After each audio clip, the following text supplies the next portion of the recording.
Hello everybody, welcome to Cricket on 5 and the first of 4 N-Power Test matches between England and Pakistan. The England captain Andrew Strauss is alongside me on a cloudy-ish morning here at Trent Bridge. You've won the toss, you're going to bat first. You're very pleased to be doing that, I imagine. I think so. I mean, it looks like a pretty dry wicket and looks like a decent big wicket to bat on. So there may be a little bit of swing here, which you expect the whole way through the game. But yeah, it's important we get stuck in, get through that new ball and get a decent score on the board. I guess it's always exciting to play Pakistan. We can't forget the fact that it's 4 years ago you were captain in that famous match at the Oval. Yeah, absolutely. Probably more infamous match. Look, yeah, I think both sides are really excited about this series. I think there's good reason to expect a great deal of enthralling cricket that should come ahead of us. Let's hope that's the way it remains and there's nothing too controversial that happens off the field. Are you comfortable with the introduction of the DRS system? I think we're getting more used to it, let's put it that way. There's more technology available in this series, so hopefully we'll get more decisions right as a result of that. And you have a luxurious position of being able to name almost the same side just about all the time at the moment. Yeah, I mean, we've obviously got a reasonably settled side, which is a good thing. And that's, at the same time, there is competition for places, which is a good thing as well. But I think everyone knows what they need to do. They know their role on the side, and now it's a case of stopping the talking and get out there and play the game. The England players to keep an eye on are certainly Kevin Pietersen, who's had an indifferent summer so far, Owen Morgan, who gets his opportunity because Ian Bell is injured, and Steve Finn, who comes back from quite a long layoff. He's been doing strength training. It'll be interesting to see how he works out here in test match conditions. We've heard a lot from Salman Butt in the last few days about how he values his seam attack, the fact that they swing the ball, they're different paces, they're different styles. He thinks a lot of them, and there's a lot of young talent in that middle order with Azhar Amim and the talented young Umar Akmal. Now this promises to be an especially interesting match for the umpires. Tony Hill from New Zealand on the left of picture and Asoka De Silva from Sri Lanka, along with the third umpire, Marius Erasmus from South Africa. I mentioned to Andrew Strauss about the DRS, that's the decision review system. Both teams have 2 appeals per innings. If they get them right, they retain them, and if they get them wrong, they lose them. It's as simple as that. It provides an extra fascination and helps to get things right more often than not. Add this to the fact that for the first time ever in a test match, the umpires are able to further scrutinise no balls. If at the fall of any wicket they think they may have missed a no ball, they can also refer that to the third umpire and get him to adjudicate, hopefully correctly. So lots to think about in this match.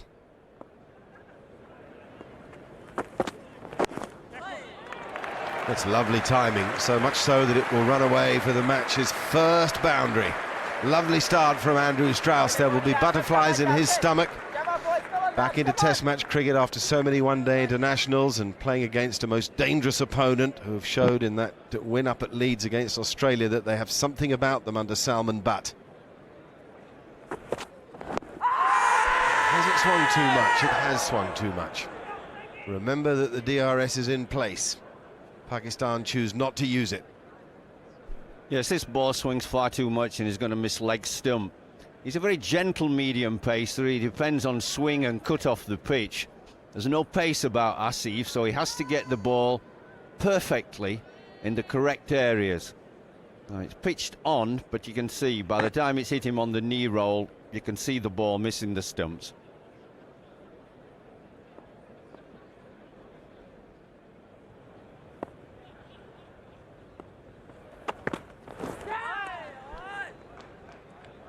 Lovely probing line from Mohammad Amir. 18 years old, would you believe it? Made an impression in Australia when Pakistan were beaten down there, though not by much. It's easy to say they lost that series 3-0, but there were many good signs for them. Amir was one of them, and then he bowled beautifully against Australia in the 2 games just recently, one at Lords and one at Leeds. Little leg side-ish from Mohammad Amir, and thus leg buys, I think, yes. No swing for him there, almost looking too hard for the magic ball.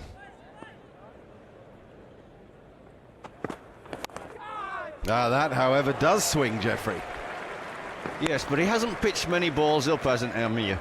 He's got to get it up there. Strauss in particular is a back foot player, and he's rightly staying back, he's waiting for the swing, and then he's playing it late. Now, the bowlers have got to make the batsman come forward, and it's going to be different here than at Headingley. Headingley was a perfect pitch to bowl on. Here it's much slower, and it's not doing as much.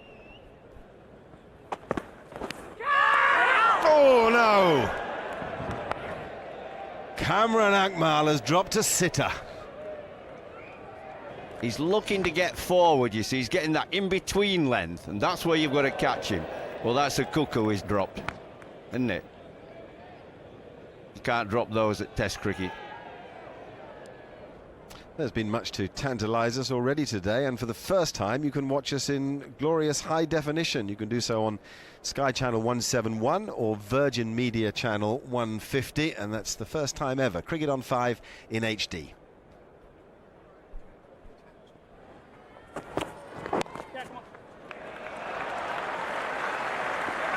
He really is exceptional off his hip. I'd say that of modern players, Andrew Strauss is as good at tucking the ball away like that as, well, probably anybody.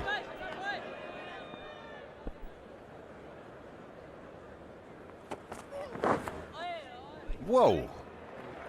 It is 4 byes, and 4 byes that Cameron Akmal behind the stump showed no interest in whatsoever.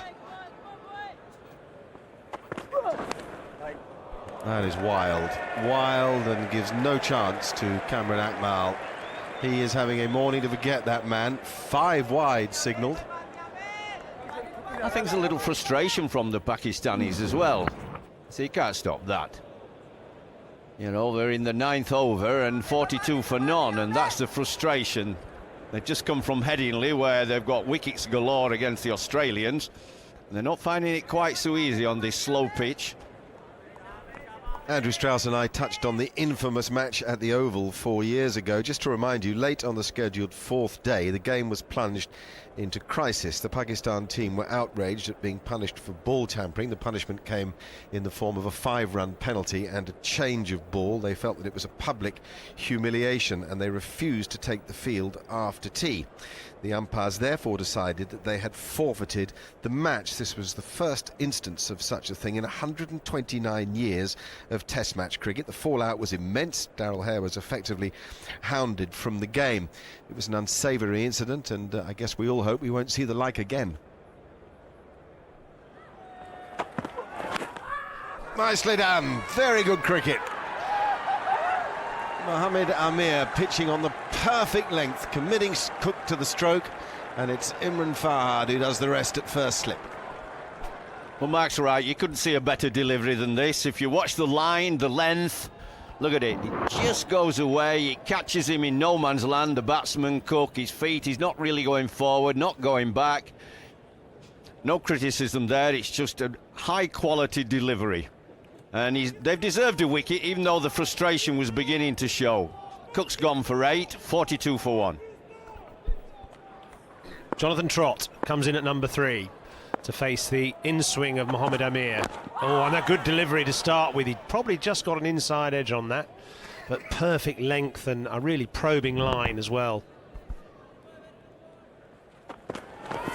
That's a great delivery. Whoa, look at the way that bounced and went across Jonathan Trott. He was really rushed into his defensive stroke. This guy, Amir, is posing real problems. All the Pakistan players wearing black armbands as a recognition of the tragedy that happened yesterday in Pakistan, the country's worst ever air disaster, when a plane coming into Islamabad crashed and all the passengers were killed, and of course the Pakistan flag as a result flying at half-mast.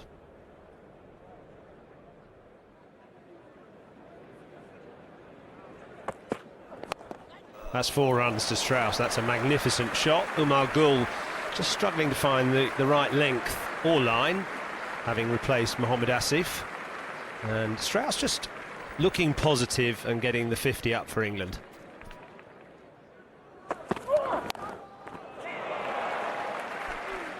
Oh, that's poor fielding. It was a lovely shot. And I bet Andrew Strauss thought, well, he might only get 1 run for a good pull shot. But the fielder was really sloppy.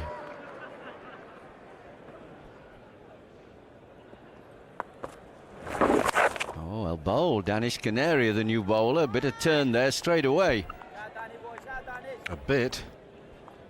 A lot. And bounce too that will excite him. Oh, It's a big shout. Oh my goodness me, I think he thought he hit it. I think he's going to review, definitely reviewed that. Right, the first example of the decision review system. England have appealed against that decision made by Ahsoka da Silva. Firstly, is it a no ball? No, so that's fine. Almost certainly we'll see hotspot next. We do. There's the mark on the bat. You can see it very clearly. Inside edge. Hotspot will do its bit to save Jonathan Trott here. And in fact, you can see it on that replay as well.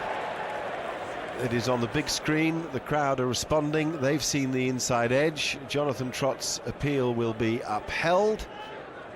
The decision will be reversed. Not out will be the new decision. Process there, that crossing of the chest says that the decision is reversed. Jonathan Trott has used that appeal well. England still have 2 left. And that's good for the game, because we've now got a correct decision. A boy, Jonathan Trott, would be out, innings finished, and he'd be in the dressing room frustrated that he's been given out unfairly. So this is better for the game. Good shot. Now again, Trotted very much likes the leg side. It's his favourite area. He took that from off the stumps, maybe middle-ish. He's a bit full, and he's played it perfectly. And he's still there. That's the beauty of it, thanks to DRS.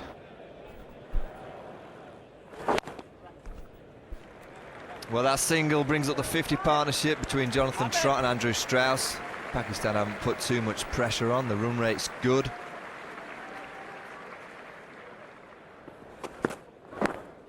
Oh, that's gone. Amir has got the breakthrough. Strauss has played a... No, it's not a great shot. It's a poor shot, trying to just glide it through the offside. It is a bit of a loose shot from Strauss, wide of the crease from Amir, wide of the stumps as well, and relief on the faces of the Pakistanis that Akmal actually managed to cling on to that. But this man, with the extra pace and movement, is going to pose problems for everyone. Disappointment for Strauss. He did the hard work. He's gone for 45, 93 for 2. Peterson to the crease. Really is in need of some runs. He's not got 100 for England for 18 months. That's in all formats of the game. Not played any cricket of late. He's had a niggle, and I guess there's no time like the present. He has to go out there and get some runs, get hundreds. He's the lead man for England. This attack's going to test in particular Amir. Oh, that's really good.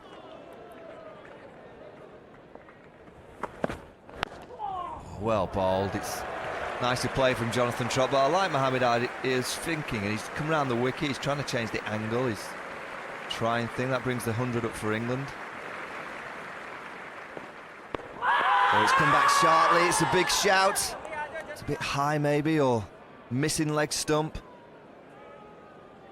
Well, the shake of the head from the keeper suggests that the Pakistanis didn't think that was too close, but I think it was pretty close. It's certainly come back quite a lot. Now, it hit Trott in line. What does Hawkeye say? It says it would have hit the top of leg stump. The Pakistanis decided not to review that, and they missed a trick there. That decision would have been reversed. They would have got Trott out. Arguably an opportunity missed there by Pakistan, though in fairness, the moment it hit Trott, I think we all felt that the angles were too great for a certain LBW. Jonathan Trott finishing that session with 35, Kevin Peterson with just a single. England 103 for 2, really on the back of the stroke play that we saw from Andrew Strauss. Mohamed Asif not as effective as he was against the Australians, and neither Umar Gul, but Danish Canaria has found a bit of spin out there. Mohamed Amir, much the bowler and the player of the morning. 2 wickets for him, one of them the greatest prize at the moment, Andrew Strauss, who may rue that stroke.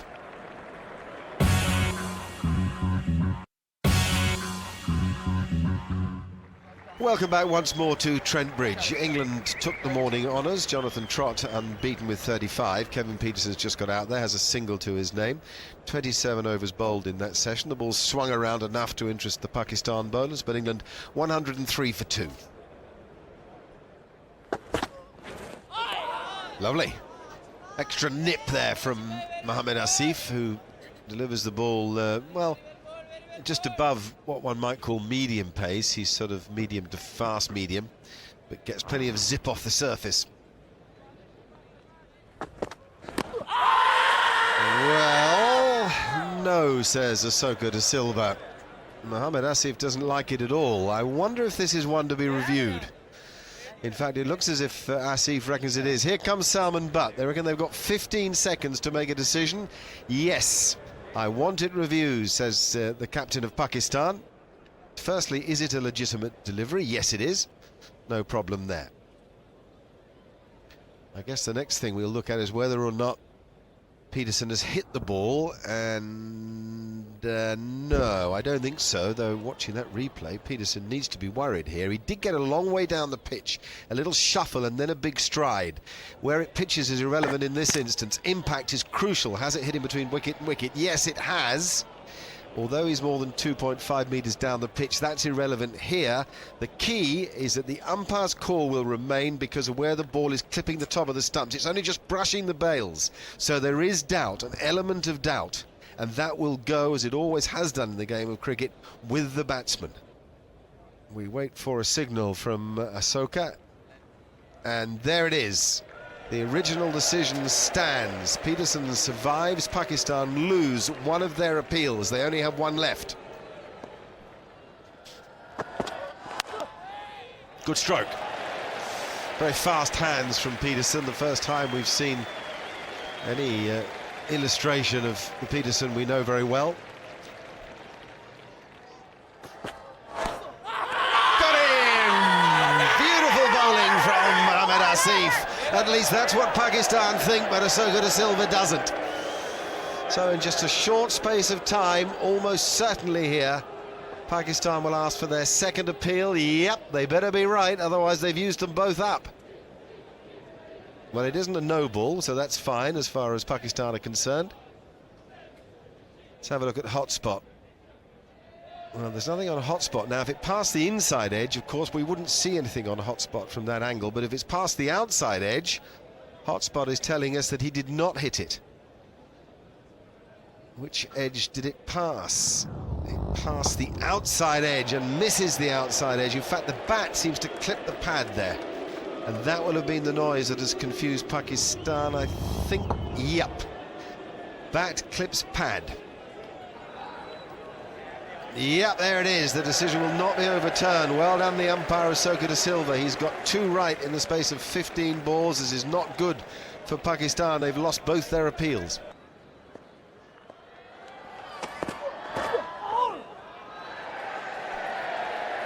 Amir was cross with himself. You might have heard a little grunt as he drifted a little leg side. The bowlers want to bowl very straight to Kevin Peterson. They want to swing it back into him because they feel he's such an LBW candidate. That'll do it. Let's take the umpires out of the game. Mohamed Asif gets Kevin Peterson, and frankly always looked as if he would.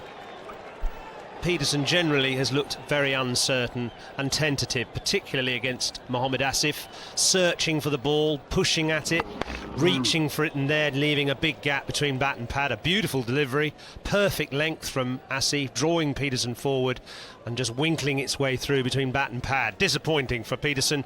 9 he made, 116 for 3.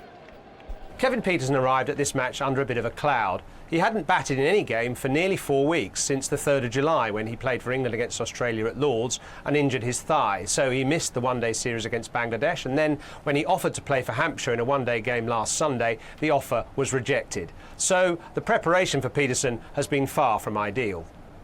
This was the innings 26 days ago at Lord's, and it was a scrappy affair which lasted just 4 balls before a horrible dismissal there, dragging Steve Smith on for a duck.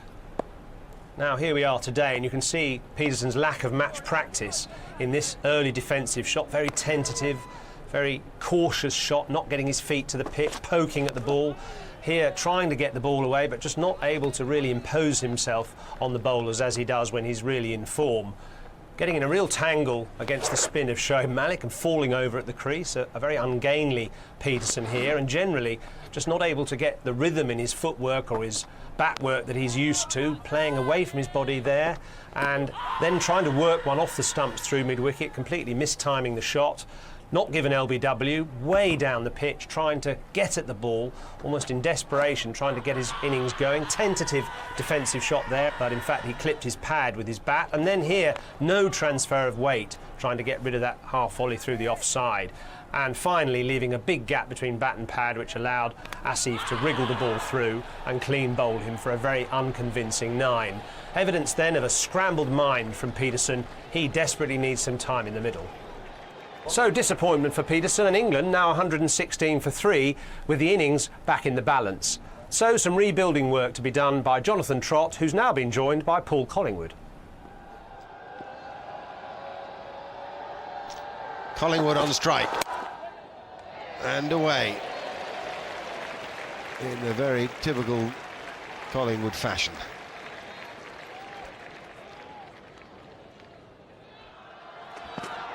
Oh, that could be out. Oh, no shot at all. Goodness me, I thought he was not going to give him for a moment. That's as plumb as you get. Trott, you're going to ask about that? You're going to refer that? You're kidding.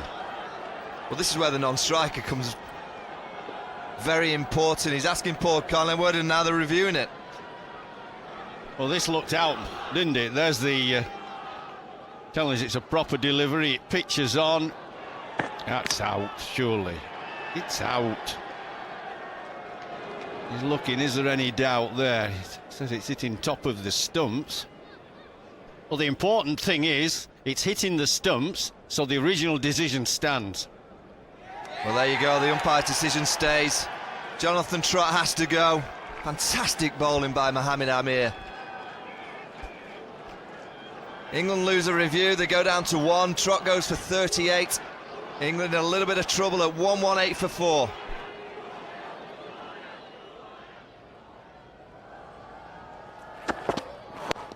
Oh, what a good shot. This young man's just come to the middle. That's a gorgeous shot by Morgan.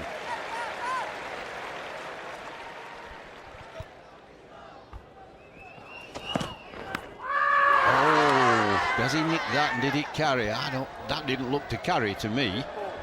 No, they're slapping him on the back, but that doesn't mean a lot. The umpires are going to have a chat, I think, here. They've no reviews left, the Pakistanis. Now, if the umpires are chatting, the umpire must think that Morgan nicked it. Let's see this. Yeah, he snicked it, and well, that's bounced. You see, I thought it bounced. It just, you know, you get these feelings when you played the game as to whether it's out or not out. And surely the wicketkeeper should have known that, Michael. Yeah, and the umpires have done the right thing, because they can still look at catches which aren't still part of the review system. That's broken the deadlock. Good shot by Paul Collingwood. We've had very much a match of 2 halves here. England only managing now 32 runs since lunch for 2 from 16 overs. It's been quite hard graft for the batsman compared to the melodramas of this morning. Ooh, in the air for a bit from Morgan, but he found the gap very well. And Gould just getting his length wrong again. Owen Morgan must make sure that he takes something from his start. 36 balls now, 13 runs scored. He is in. He's seeing it fine. He's played some nice strokes. He's got to go on and proving to be a test match batsman, not just a one-day batsman. Oh, yes. There's the half volley, just tossed up there by Canaria. And he's clipped it nicely as Morgan.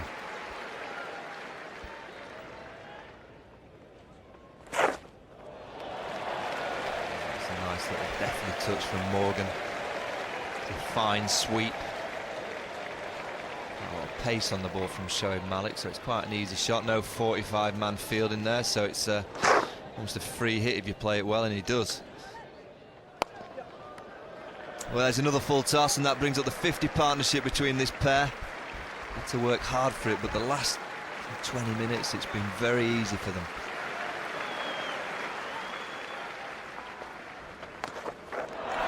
There it is. A reverse sweep from Owen Morgan.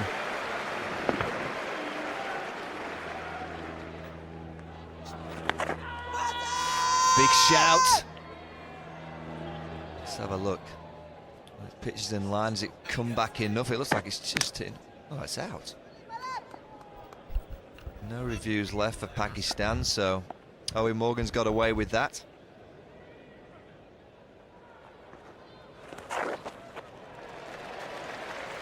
Well, we've seen that shot already today. It's a shot he's going to play off, and whatever they don't have a 45 fielder there, he's going to keep trying to just glide the ball and use the pace of the deliveries. England are 190 for 4 then at tea time. An excellent partnership between Paul Collingwood and Owen Morgan, worth 76 and 136 balls. There's been a nice measured balance to it. And if it was a pair of bowlers, Mohamed Amir and Mohamed Asif, that were dominant earlier, it's now a pair of batsmen, Collingwood and Morgan.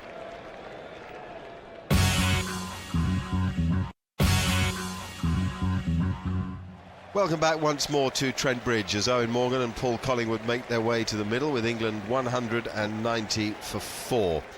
It's been an excellent partnership that has set England back on track in this day's play. And a reminder too that we're coming to you in HD for the first time ever. Sky Channel 171 or Virgin Media Channel 150. And it looks terrific, I can tell you.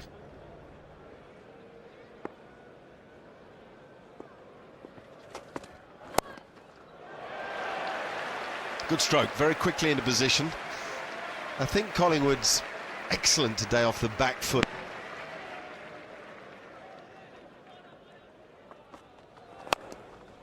Lovely crisp use of the feet, making that stroke seem so easy for Owen Morgan.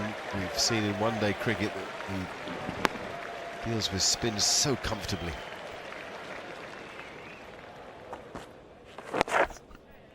There's a lovely 50. First Test match 50 for Owen Morgan. And he's such an attractive player to watch. Let's hope it's nowhere near his last.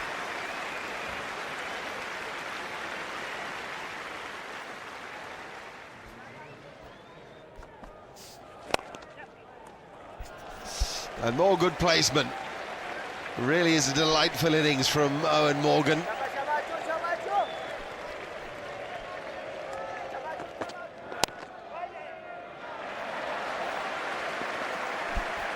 Well, that's a 100 partnership. Very, very nicely played. Not only for the young man himself, Morgan, who's gone to 66. Collingwood, you expect that, the old-timer. He's been around a long time. But from England's point of view, they were just looking a little shaky. So this has just got them out of jail and set them on a path to a really good total.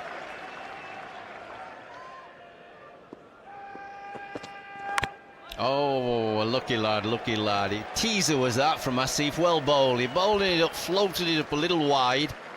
Collingwood went after it, and that could have easily gone on the stumps. Oh, well, he's missed it. Can you believe it? I'm looking at not only the miss by Cameron Akmal, I'm looking at the fact, on 48, why would you jump down the pitch to try and smash it against the spin, over wide mid-on? Watch this. Oh, that didn't even go in. The gloves hit him on the left thumb. Can you believe it? Sorry, you can't do this in Test match cricket. He dropped a cuckoo early on this morning, and he's dropped that. We could have run him out, not stumped him.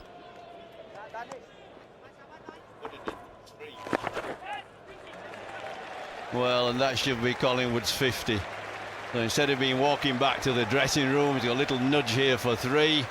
And he's 51 not out. And Pakistan still searching for another wicket. England 243 for 4 and cruising along.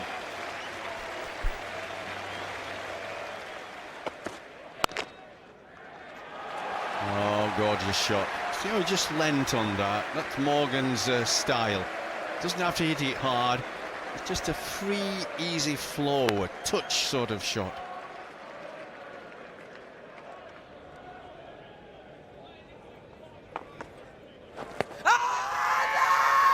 Big shout. Oh, he's given him.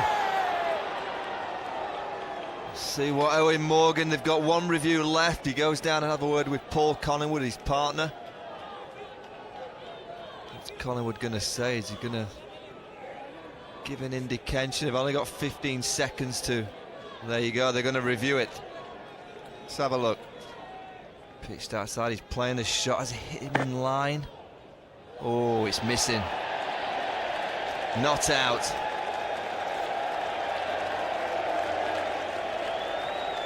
There you go. That means the decision is reversed, that Owen Morgan will stay at the wicket. And by heaven, this review system has worked for England today, and very definitely not for Pakistan.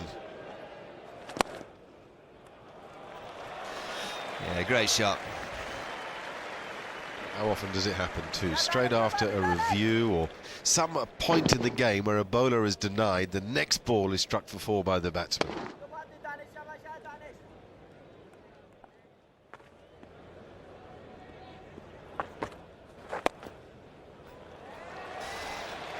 Well, once more, Canaria bowls the full toss. Paul Collingwood's not going to miss out. That brings up the 150 partnership.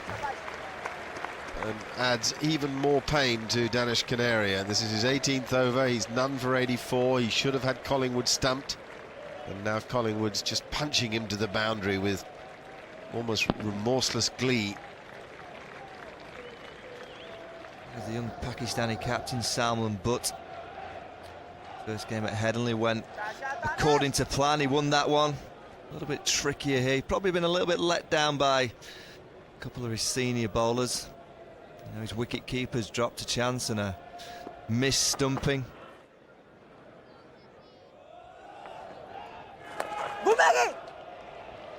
That's brilliant. Reaching out outside the off stump and sweeping it through deep square leg. Edged. No luck at all for Canary today. That's going to be 4. And, well, it's just one of those days you absolutely rue and hate as a Test player. He's gone for the big one, and has he connected? He has! Fantastic! Owen Morgan gets 100 in his 3rd Test match. He's only the 2nd Irishman to score a Test century for England. And he's proved with that. We always knew he had the talent, but now he's shown he's got the technique and the temperament as well.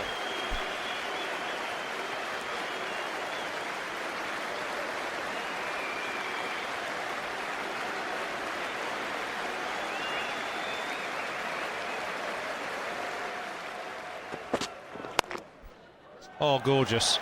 Oh, that's a celebration of 100 if ever I saw it. That was just nonchalantly caressed through cover. It was exquisite.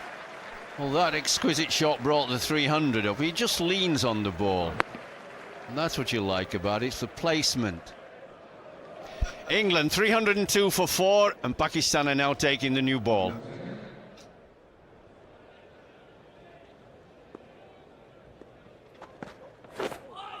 Oh, that's a good ball.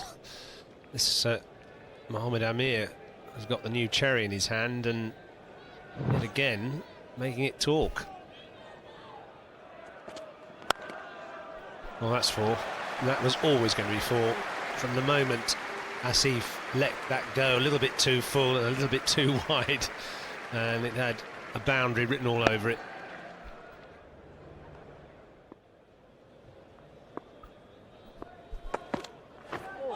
There's a little gem.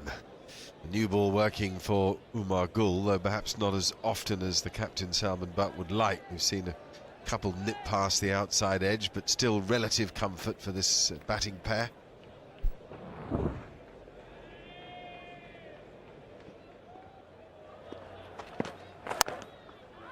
Nicely placed by Collingwood. He's been very strong off the back foot through the offside. That's a 200 partnership from this pair.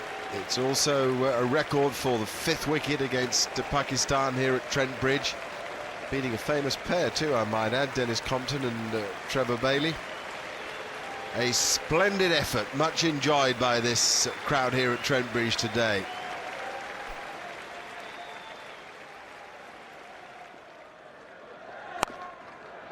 Thrashed away by Paul Collingwood. And that delivery telling us just how tired this attack is. Pakistan turning to Imran Farhat's leg spin for the first time today because his seamers have had it. What a lovely performance that was. 213 put on by this pair. The lion's share by Owen Morgan, who made 125. Paul Collingwood with 81. They'll be there when play begins tomorrow morning. Andrew Strauss set it up nicely, played excellently before a slightly loose moment, and there was a well put together 38 from Jonathan Trott. 331 for 4 at the close of play then on the first day at Trent Bridge, and all of which meant a lot of hard work for that Pakistan attack. There was a period after lunch where they seemed to have some control of the match, but it wasn't to be. Mohamed Amir was the stellar performer, 19 overs, 4 maidens, 3 for 39. A wicket there for Mohamed Asif. He wasn't quite at his best, and a real slog for Umar Gul, but the surprise, I suppose, Danish Canaria, 21 overs, no maidens, none for 100. He's usually a banker, not today. And Owen Mohamed Asif. Lovely glance. What a way for Owen Morgan to start the day. England began at 331 for 4, and that stroke suggests that he means to continue where he left off yesterday evening. But what about the delivery? It's at 76, 77 miles an hour. It's so gentle. That's not going to hurt test players if you keep on floating it up at that pace.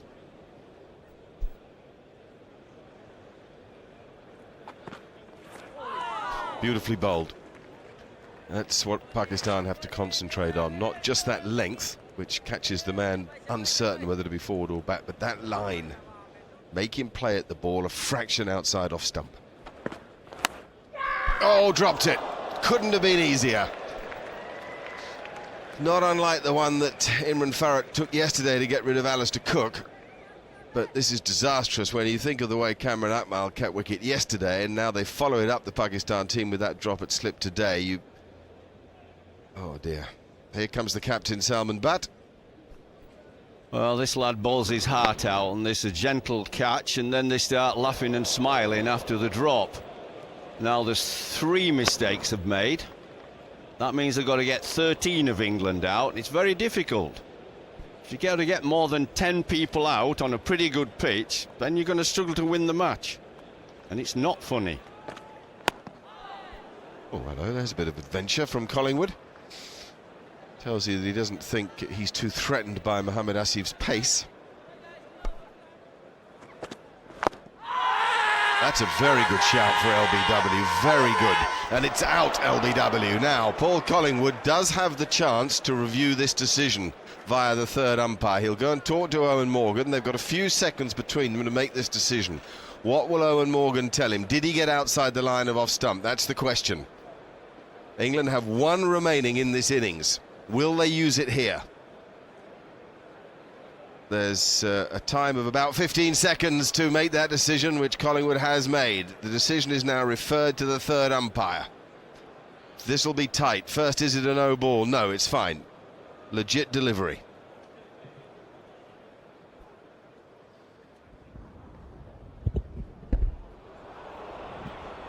Yikes. Did he hit it? I doubt he hit it, otherwise he would have been sure of asking for the review. It doesn't matter where it pitches, it hit him in line between wicket and wicket. So it looks to me as if this will be given out. It hit pad before bat. Definitely inside edge, but what came first? Pad or bat? Surely pad first. Well, I'd give it out. And I like the point, Mark, that the umpire took a little time, didn't he? A little study into... he's right, he's giving him out. But he took time before he was judging... Was it hitting him outside the line as he played his shot? And I think that was a very, very good umpiring. It was a close decision, but Collingwood's gone for 82, and it's 337 for 5. OK, let's break away from the action for a moment. Paul Collingwood has been dismissed LBW, and England have now used up both their reviews, as have Pakistan, so no reviews left for either side in this innings. So let's take a closer look at this decision review system in operation for the first time in England in this series. Lots of activity behind the scenes as technicians process the information from hotspot cameras detecting the friction of bat on ball, and also Hawkeye cameras connected to computers which then project where the ball would have gone after it hit the pad. So here's the umpire decision review system explained. Each team is allowed 2 reviews of an umpiring decision per innings, which they retain if they are successful. All available technology can be used with the exception of the snickometer. Hawkeye will be used for LBW decisions, including the predictive element. 4 hotspot cameras are in use. The time between the ball becoming dead and the review request should be no more than 15 seconds, and the third umpire must have a high degree of confidence to recommend an on-field decision is reversed. Let's have a look at some examples from this game. Here is Jonathan Trott, given LBW against Danish Canaria. He immediately makes the T signal, which asks for a review, and Hotspot picks up the inside edge there, the little white mark on the bat. If it's an inside edge before it hit the pad, it can't be given LBW, therefore the decision is reversed. Now, lots of criteria for the third umpire to consider when adjudicating LBWs. The first is, did the ball pitch outside leg stump? If it did, it cannot be given LBW in any circumstances. So this incident here would be reversed and given not out, ball pitching outside leg, and delineated in green. But if the ball pitches on the stumps or outside the off stump, it can be given out LBW. It then depends, where was the batsman struck? If he was struck in line between the stumps, he can be given out LBW. It then depends whether the ball would have hit the stumps or not. Hawkeye can tell us that. Red is hitting and green is missing. But if the impact was outside the line of the stumps and the batsman was playing a shot, it shouldn't be given out LBW. Unless the batsman was shouldering arms and not attempting to hit the ball, then if he's hit outside the line, he can be given out LBW. So let's look at some more examples from this match. Here is Owen Morgan given LBW to Danish Canaria, and Morgan immediately decides to call for the review, thinking maybe he was struck outside the line of the stumps, but Hawkeye tells us he was struck in line with the stumps, but then the ball was going on to miss leg stump, so the decision was reversed. He went on to get 100, Owen Morgan, as a result of that. But today, Paul Collingwood on 80-odd was given LBW here by the umpire after some consideration. He calls for the review with the T sign. Firstly, was there an inside edge? Did that save him? No, the ball hit straight onto the pad. So then, what does Hawkeye tell us? Hawkeye tells us that the ball struck the batsman in line between the stumps and would have gone on to hit. So Collingwood is on his way and the decision stands. OK, well, I hope that provides a little clarity to a complicated issue, which we'll continue to explain as the series unfolds. Now, let's get back to the action. Matt Pryor is joining Owen Morgan in the middle, and England are 337 for 5.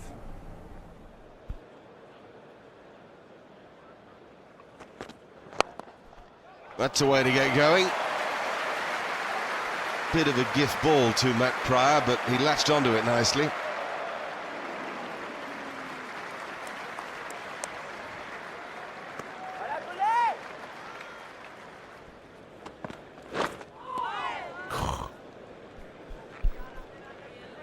How do you play those, really? Because the angle from quite wide on the crease from Mohamed Amir draws you into the stroke, angling into the stumps, and then he swings it away late. Well, you play it exactly like that. Don't follow the ball. And just hope your name's not on the outside edge.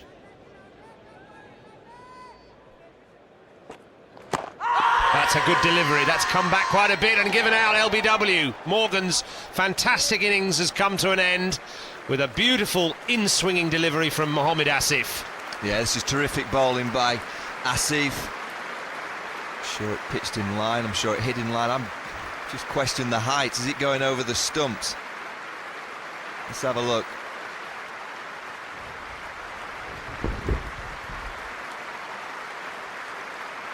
It's his front pad first.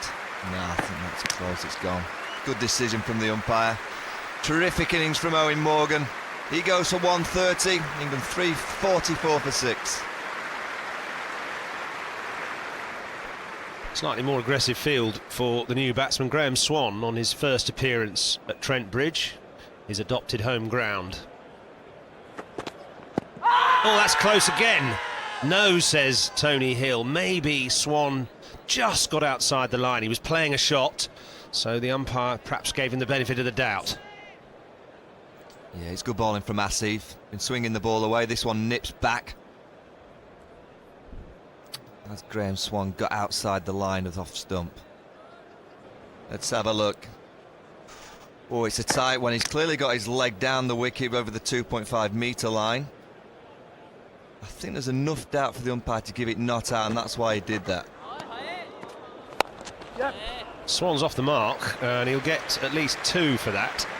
But it's been good cricket by Pakistan this morning. Swan thinking about a third, and in fact sends Pryor back. It's going to be a run out here. That was a real mix-up and a terrible waste of Matt Pryor's wicket. That Graham Swan selling him down the river, and it really is brought about by excellent Pakistani cricket. Not only good fielding, but also tight bowling in the first hour today. Well, let's just see here. It's obviously a communication problem. Graham Swan turns and goes, and Matthew Pryor gets in and out to go for the third run. Oh, Swanee, you've sold him down the river. Oh, Matt Pryor goes for 6. England 3-5-1 for 7.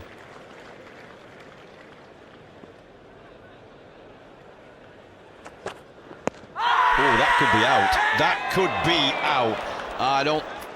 Yeah, I think that's a good decision by the umpire, and it's a good ball by Asif. He's looking his Swan and thinking he's been badly done to, but when he sees that again, this is plumb for me. Oh, hit him on the knee roll, man. It's a lovely spell of bowling, this, because he's getting close to the stumps, and when you bowl wicket to wicket like that and just do a little bit in the air and off the seam, it's very hard to bat against. Graham Swan goes for 2. It's 354 for 8.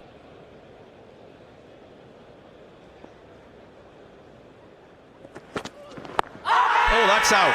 That is out. Oh, no shot at all. What a morning, Pakistan. Asif's on a hat-trick. Beautiful swing bowling and little seam bowling. And can you believe it? He's got 5 wickets now. And England have lost wicket after wicket. They've hardly scored a run this morning. 5 wickets have fallen for 23 runs. Brilliant from Mohammad Asif. I mentioned right at the top of the show, unless Pakistan struck this morning, they might chase some leather. Well, they have struck this morning, so much so that they're right back in the game. Asif's on a hat-trick. It's 354 for 9. Here we are. This is hat-trick ball. Oh, he didn't carry. How unlucky. Well bowled, young man. What a morning for Pakistan and Asif. That's out. No need to bother about umpires there or review systems. That's a good length. Play back. Don't get up too high. And Stuart Broad missed it. That is a staggering collapse. An outstanding performance to ensure that it's happened from Pakistan, rather supporting Salman Butt's idea that he really does have an impressive seam attack. We didn't see it yesterday, we've seen it today. 354 all out, 45 for Strauss, 38 for Trott, 82 for Collingwood, and an outstanding innings from Owen Morgan. 130 he made, but even he fell today to the swing and the seam from Mohammad Asif, who finishes with figures of 27 overs, 9 maidens, 5 for 77. Big plaudit goes to Mohammad Amir. He bore the brunt of it yesterday, 24 overs, 7 maidens, 3 for 41. And there's a wicket there for Umar Gul, who dealt with Stuart Broad at the end. All in all, Pakistan have done extremely well to get back into this game.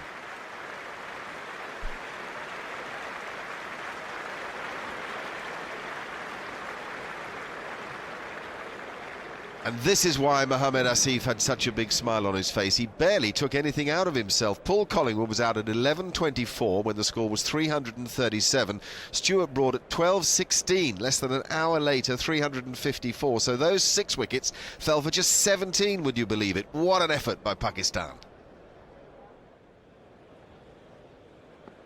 Salman Butt, the captain of Pakistan. He's a very good sound player. Now Stuart Broad. Oh, what a good ball. They need some aggression from the England bowlers. A little bit of swing there, probably too high going over the top. But that's what they need. They need to get into it. Strauss knows they've had a poor morning. It's not a mile from a review, I reckon. I mean, I think Jeffrey's right. It might have been just a little high. Oh, well bowled, well bowled. England are up. They think it's hit the glove. I think it's hit the arm. And so does the umpire. Now then, will they review that? Missed the glove, hasn't it? And almost hit the sort of collarbone, I'd say.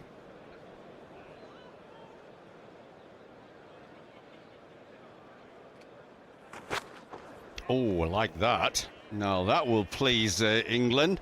Now pitch it up a bit more, Jimmy Anderson, and swing it again like that.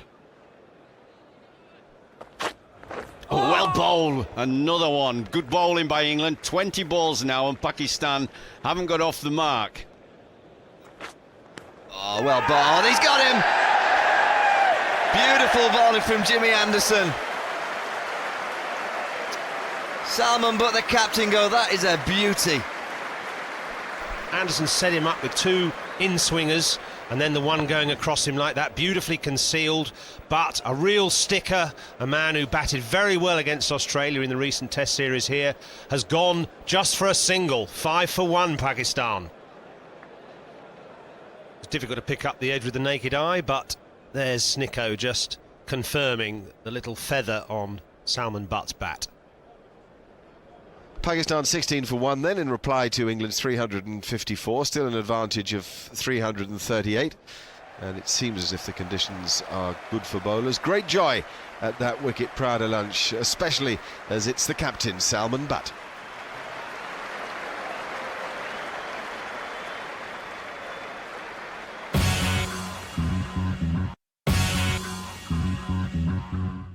Welcome back to Trent Bridge, where England are going along nicely. Having said that, the collapse this morning didn't bode well, but the advantage is still 338. Pakistan have lost that 1 wicket just prior to lunch, the captain Salman Butt. A reminder too that we're coming to you in high definition. You can go to Sky Channel 171 or Virgin Media Channel 150, and there we are in HD. James Anderson with the first ball after lunch, and again some movement that will excite both him and the rest of his team, and be of some concern to the Pakistan batsman, who seemed rather frozen in the headlights in the moments before lunch. Nicely bowled. That's a better length from Broad. He was slightly sort of 2 lengths, a bit too short and a bit too full before lunch, and almost tried to bowl too fast. Got onto that nice and quick. Imran Farhat wants to play his strokes, and that won't be a bad thing. Change the onus in the game at the moment. England are being allowed to bowl, so take him on. Oh, it's a good shot. Imran Farhat didn't get it exactly where he wanted, but he got enough bat on it to rush past Gully. That's out. That was a good ball. Beautiful ball from around the wicket, coming in from wide of the crease, pitching about middle. Imran Farhat turned around looking to play on the onside, and you'll see that it's not middle and off stump back, so that's a really beautiful delivery. Yeah, look at this. This is a beauty. Round the wicket, taking it away from Farhat. It's Jimmy Anderson at his best. Farhat goes for 19. Pakistan 32 for 2. Andrew Strauss turns to Stephen Finn to replace Stuart Broad. Not had much cricket of late. He had his 3-week period in the gym. Conditioning work, strengthening and trying to build up that upper body. Played for Middlesex last week at Uxbridge without any real success. Be a little bit rusty here. We'll see how he goes. Well bowled. Mr. Finn, he bowled 5 deliveries right on the money. They were beautiful deliveries, and he finally got his success. Fully deserved. Stephen Finn had played against Amin for the under-19s a year or so ago, so he knew all about him, but different between the two sides. I would expect England to take all their catches, and we saw yesterday in Pakistan that they missed out on a few. Amin goes for 2, Pakistan 35 for 3.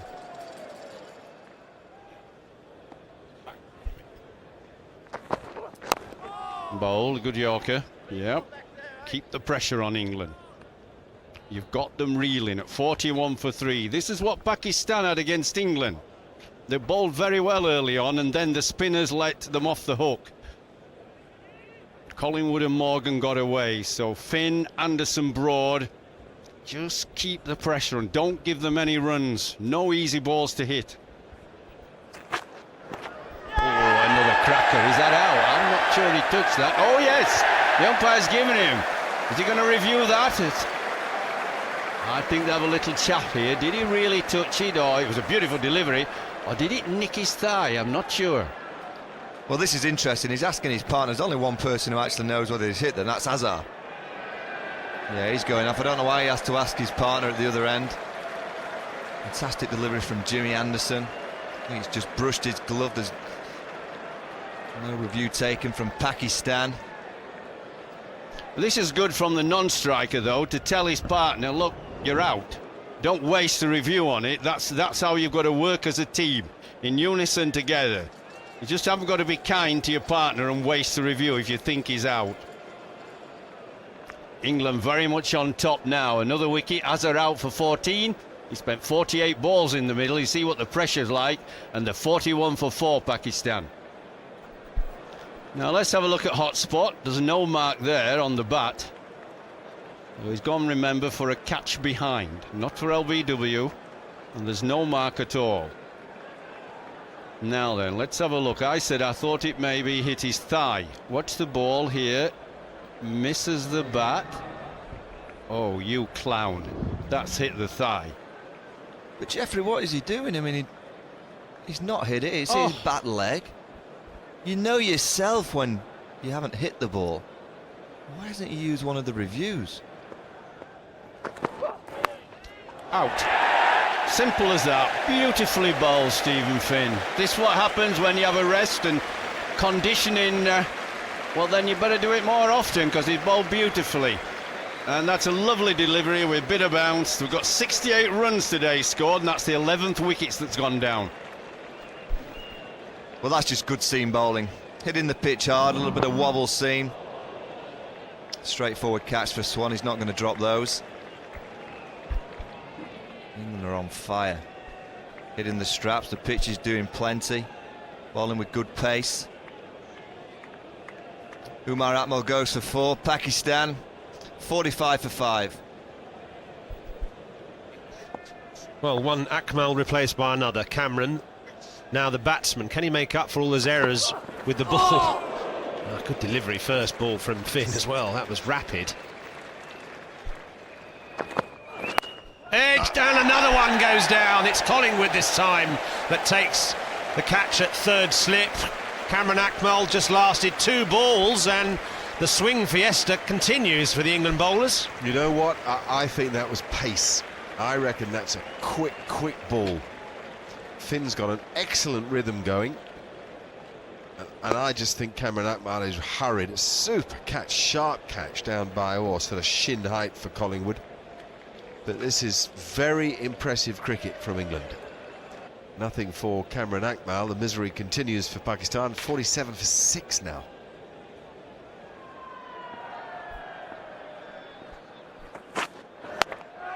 Just wide of Peterson at gully. With a flailing shot from Mohammed Amir. Brings just a smidgen of relief to the Pakistanis, but they're still 300 behind.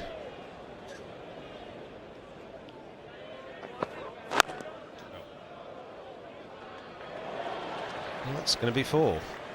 It's a good shot from Shoaib Malik. Just a little push. It's a very good shot. He gets into line nice and early. And one thing with Shoaib Malik is you always see the full face of the bat.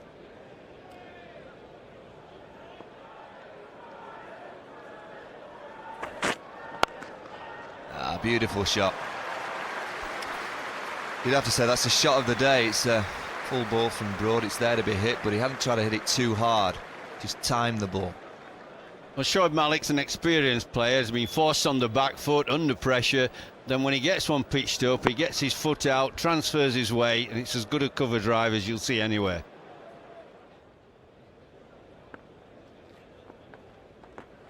Oh, that's a big shout. Swan into the attack.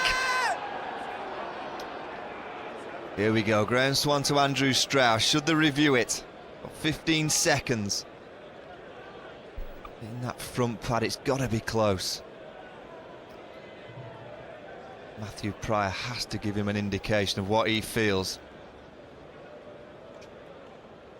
Now the review's been taken from Andrew Strauss. You could see Strauss wanted to take it because he knows that for a long time now, well, we know it's a good ball. There's the foot. he gets a lot of left-handers out with the slider that goes straight on. Here it comes. Oh, is that going down leg stump? You see the wicketkeeper's foot? It went down leg side, then it came back. Pitch is on. Yeah, I think he gave it away, did the wicketkeeper, didn't he? He went down leg side with his right foot, then he dodged back to try and convince the umpire. Well, you haven't convinced him. It's not out, and what a good decision by the umpire. Yeah, and England will lose one of their reviews. One remaining. Yeah, Andrew Strauss can smile, but I guess it was worth the gamble.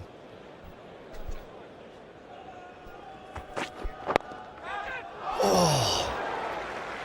Jonathan Trott just gets his hand to that. Great effort. Well, it was a great effort, but it was a good shot as well. It was a juicy ball on the legs, and they've had very little to hit, these two batsmen. The bowling's been so good, so you've got to try and score, even if it goes in the air a little bit.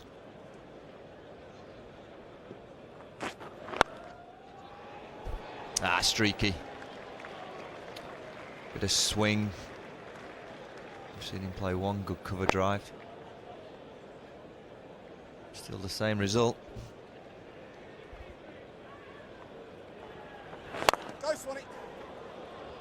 Yeah, that's a good approach from Amir. Two men in close to the bat, everyone up in the field. I'll play some shots, try and get on top of Graham Swan.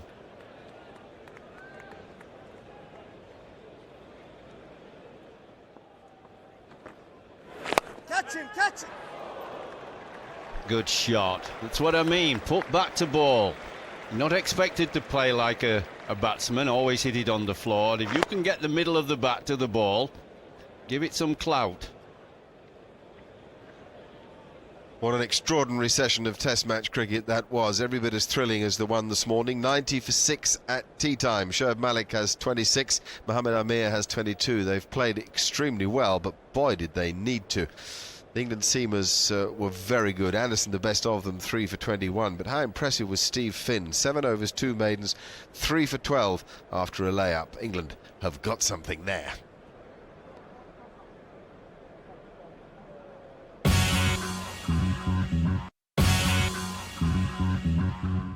Welcome back to Trent Bridge. Pakistan have fought very hard in the face of some terrific England bowling. Presently 90 for 6, but there's been a partnership of 43 between Shoaib Malik and Mohammad Amir. Still a deficit of 264 to deal with, mind you, and a massive deficit it is in conditions that are helping the bowlers. Let's just turn our attentions to the website for a moment, www.5.tv/cricket. Well worth having a look. There's news, of course, articles written by some of our own people, and perhaps best of all, our highlight shows. You can watch them for a whole week after they've gone to air. Great stroke. Shoaib Malik gets into position quickly, not that he had to do a lot on that occasion. He's a very proficient player, actually, and one who's underachieved. Yeah, I agree. I think he's a very naturally talented player, full of gifted strokes. Probably doesn't go on and get the big score as he should, but he's certainly got all the strokes in the bag.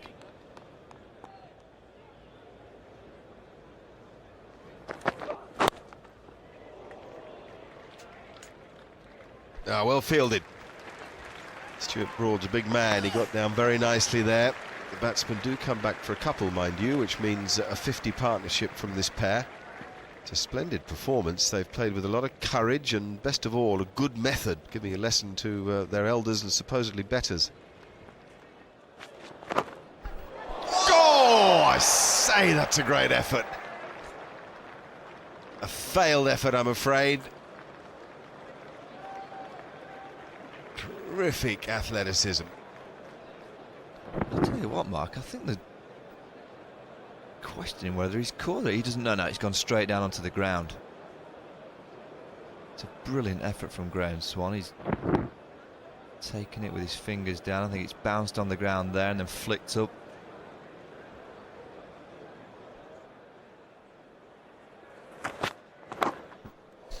Oh, he has caught it. For a minute I thought he'd dropped it, and that's exactly what he thought too. Well, Anderson's really been on his game today. A real good delivery. Shoaib Malik goes, but Bit of a juggling act from Andrew Strauss. Bit of zip and nip in the pitch, and oh, there you go. Malik goes for 38, Pakistan 105 for 7.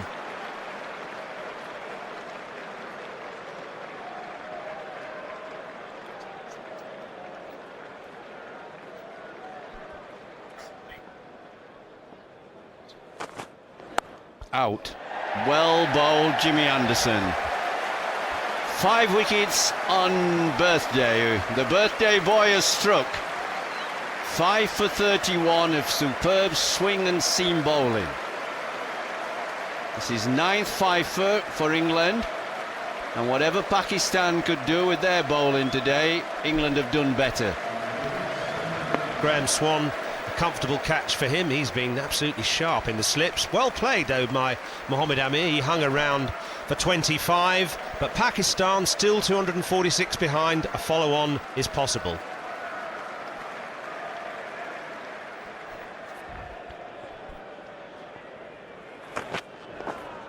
Oh, that's 4 wides, I think, that. Can't expect Pryor to stop those. He's giving it byes. I don't think Pryor will be too impressed with that when he gets up and sees it's byes. Well, that's interesting, those byes, because 116 for 8. They've beaten their lowest score at Trent Bridge of Pakistan, which was 114 in 1967.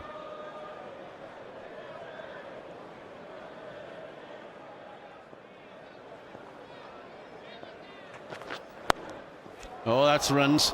Yeah, they'll take everything you can get. Outside edge by a goal. Well, 34 Pakistan need is the magic figure to avoid the follow-on. Oh, I think that bouncer they're appealing for, I don't think got near it. But look, that bounce is going to affect the decision of the umpires. They're going to have a look at that. The lights got quite murky. It's darkish. I can see the square leg umpire looking. He's not happy. Tony Hill's not happy. I don't think that was a particularly bright piece of bowling by Stuart Broad, because England want to stay out there as much as they can and try and finish this innings off. Having said that, Snicko tells us that maybe Canaria got an edge there, so it was a good ball by Stuart Broad that deserved a wicket.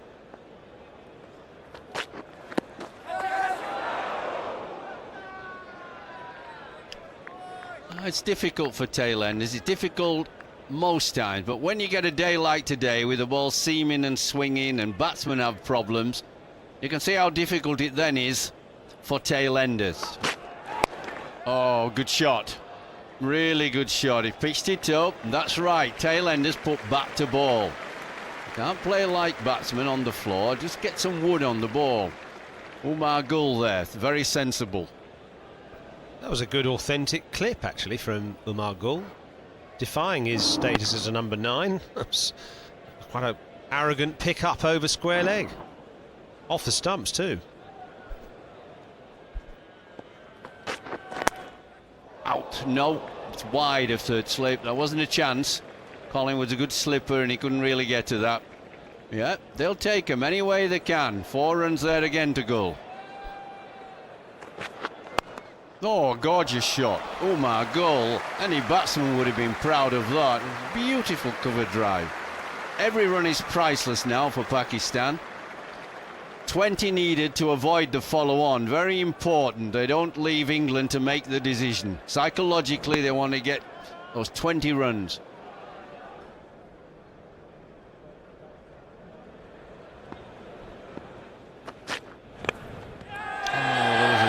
There, but did he hit the floor? I wonder if he hit the floor. England not even going to review it. I'm pretty sure he did. There was a noise.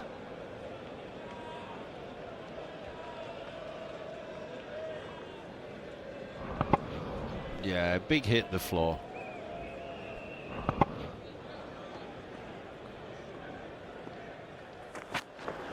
Oh, that's a good shot. Yeah, that's a really good shot. Umar Gul. That's a cracker. He's just bounced. Is it gone for 6, he says, and it is 6. It's a good hit. You could tell by the crowd, they knew. It's the second highest partnership of the innings. on the 9th wicket.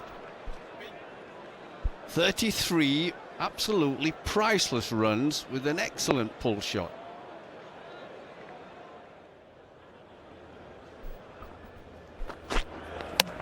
That'll do, pitch it up and knock him over. Nice and straight and too good for Danish Canaria, so Stuart Broad had his first wicket. Well, still 8 required to avoid the follow-on. It's not a bad cherry, actually. I think it's nipped back. Yeah, not a bad nut, but you've got to hit the pegs when you're bowling at the tail enders. I think on this kind of pitch, you've got to hit the stumps to all the batsmen, but Broad's been pretty good today. He can bowl better than this. Canaria goes for 7. Pakistan 147 for 9. Well, there was then frustration for everybody. It came at 5:10 when the umpires got together and decided that the artificial light, i.e. the floodlights, had taken over from the natural light, and therefore they took the players off the field. The afternoon had belonged to James Anderson. He bowled marvellously, swinging the ball both ways at a nice lively pace, and he's the one who set up England's enormously strong position in this match. There's the Pakistan card, 147 for 9. Imran Farhat with 19 played okay, but the truth is nobody until Shoaib Malik and Mohamed Amir with their partnership made much of England's attack. Umar Gul had some fun there at the end. He's unbeaten with 30, but it was very, very heavy going in the face of class, swing and seam. Anderson 5 for 49, Broad 1 for 59, not quite at his best, I didn't think. Steve Finn excellent, 3 for 20, and just the 2 overs there for Graham Swan. Pakistan 207 behind England. The follow-on option is still there for Andrew Strauss. It runs to avoid the follow-on, so it is conceivable Andrew Strauss will have a choice to make this morning should Pakistan fail to get those 8 runs. Does he bat again or does he bowl again? James Anderson bowls the first ball. Oh, a good stroke. What a way to get going by Umar Gul. Just leant on a full ball and stroked it through wide mid on for 4.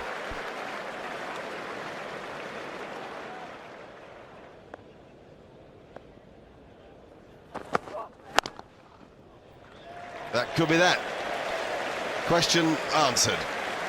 England will bat again come what may because Pakistan have avoided the follow-on.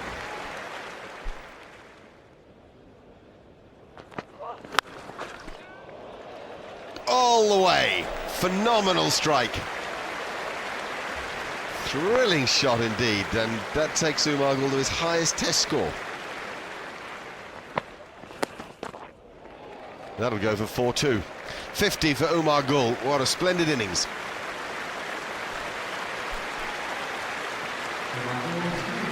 Carried the attack to England. He's been the one Pakistan player to really play some free-spirited strokes. Is it 18 this over off Finn? 18, and the ball's moving all over the place. Is this catchable? It's very high in the air. It's 6. Go, Umar, go.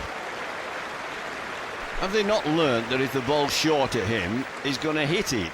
We're both poor this morning, and Strauss should know that. I think that maybe the team have had a meeting, they've decided that whatever happens, they're going to bat a second time, and so the bowlers have come out in a kind of soporific mental attitude that, well, they'll get out sooner or later because we're going to bat, it doesn't matter how we bowl.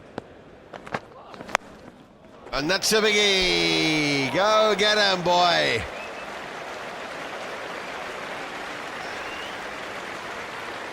Well, this is rubbish, isn't it? It's fantastic batting. That's even bigger 6. That's the 4th 6 he's hit. Most batsmen on either side can't lay bat on ball. They're struggling. 35 runs in 15 minutes from tail enders. That tells you everything about England's bowling and the quality of Gul's batting. That's double the amount of runs that England lost 6 wickets for yesterday morning.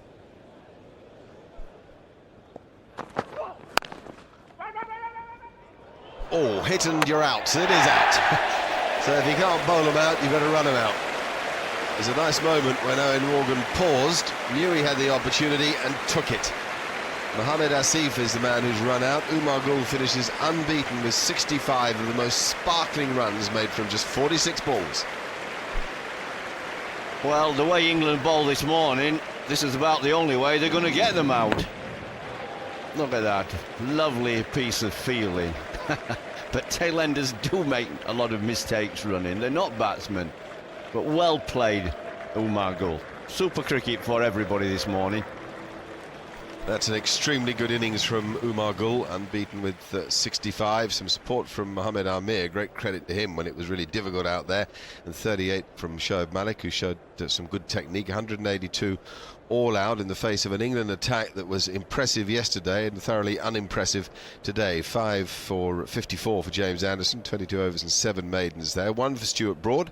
59 he went for in 17 overs, and Steve Finn getting some umpty there. The first 11 overs he bowled cost just 20. The next 2 cost 30. He did, however, take 3 wickets. Here come the England openers. Andrew Strauss accompanied by Alistair Cook, and a very handy lead of 172 they arrive with. Batting this morning will be tricky, but they've obviously got to build on that lead. How are they going to play, Michael, do you think? Well, first and foremost, they've got to get over the new ball. Amir and Asif will make it tricky. It's perfect bowling conditions. And then they've just got to see how far they can take it. Dredged and caught, is it? Yes! At the 4th attempt by the wicketkeeper, Andrew Strauss edges a ball from Mohamed Amir. And, well, the fallible Pakistan fielding has come up trumps this time. Well, this looks a good delivery. Amir's hit his length. He's got it to move away from Strauss. Gone quite sharp to second slip. I think there's 3 involved. I think it's gone from second slips. First slip's had a little bit of a touch, and then Cameron Atwell's caught one. That's a smart move. Look at that. It's a kind of a 1-2 from second slip and passed it on to Cameron Atwell. The captain, Strauss, goes for naught. England 2 for 1.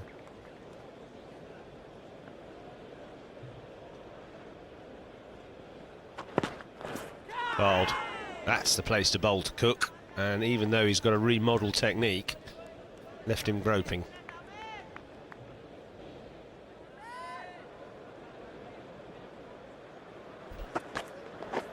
Oh, beautifully bowled. Mohamed Asif just able to make the ball talk almost in these conditions, getting it to swing one way and then knit the other. He does look a bit down on himself, Alistair Cook. He looks, the body language is not very strong. Almost looks as if he's resigned to nicking one of these. You've got to get that out of your head. Oh, a bit of uncertainty. No pick-up, though. Probably Cook would have got in. But, yeah, once again, the Pakistan fielding letting the bowlers down.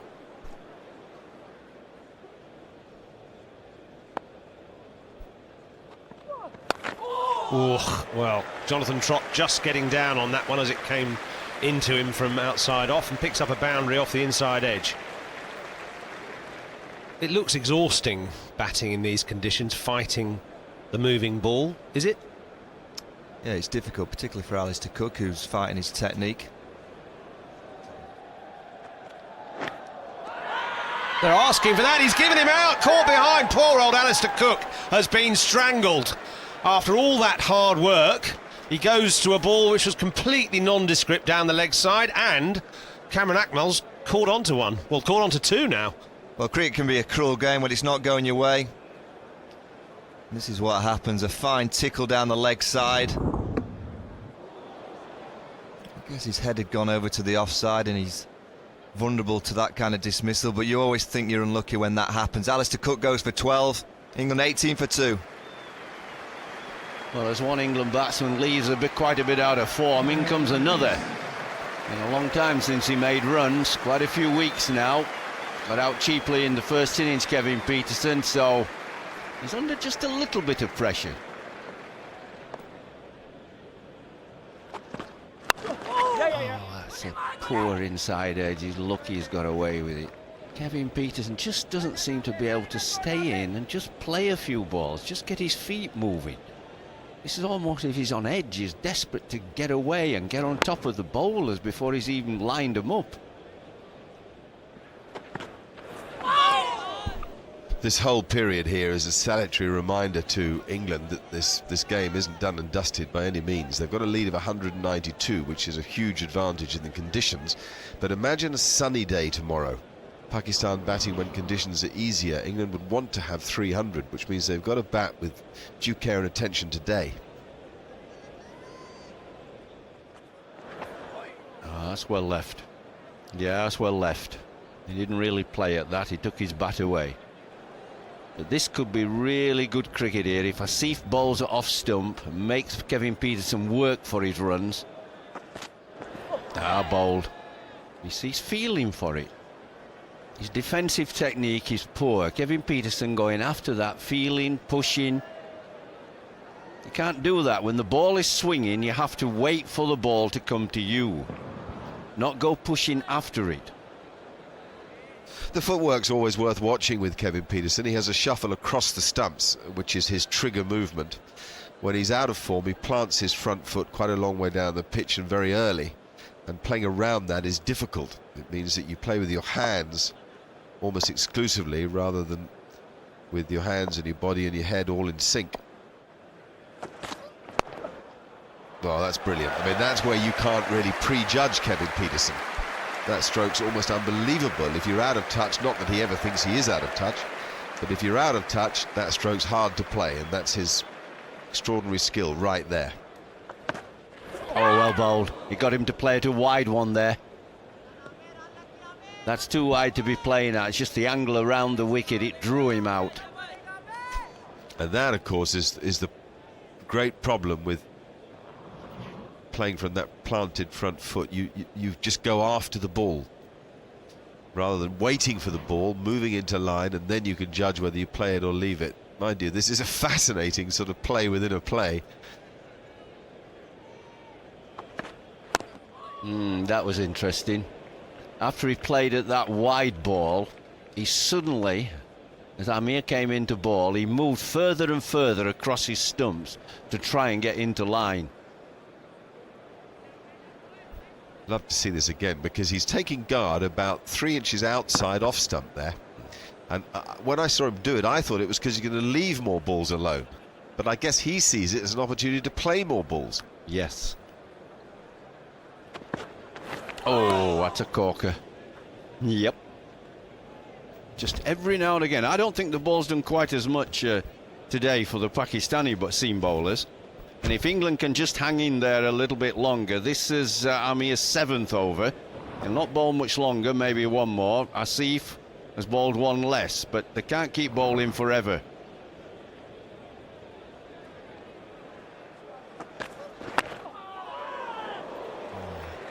Full. Petersen's feet and his movements are just not in sync.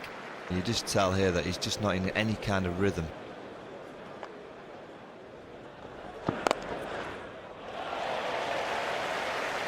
That's great timing. Not swinging as much as it did with a new ball. I think it's a new ball pitch now. If you get over that period, Asif's into his 9th over. Jonathan Trott's not going to miss out on that opportunity.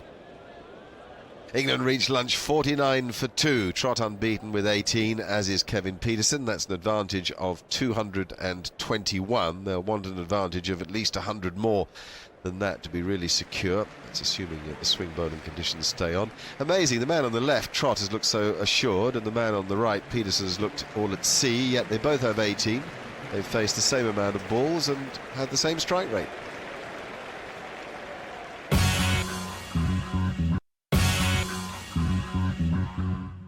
Hello again from Trent Bridge, where England are building a more than handy advantage. You'll notice that the floodlights are still on, though we have to say it's a lot less gloomy than it was first thing this morning. The skies have brightened rather, and conditions for batsmen look okay. Pakistan 182 in reply to England's 354. England now 49 for 2. Trott and Pietersen are going okay.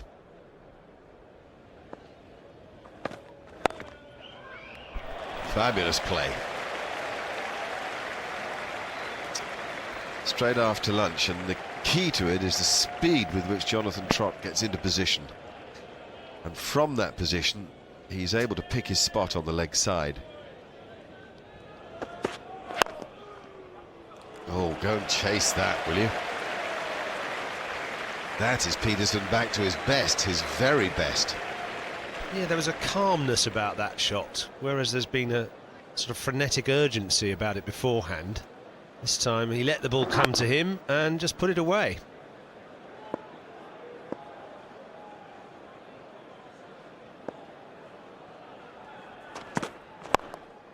Four. Pretty well played, using all the angles to his advantage. Trot's good at square driving.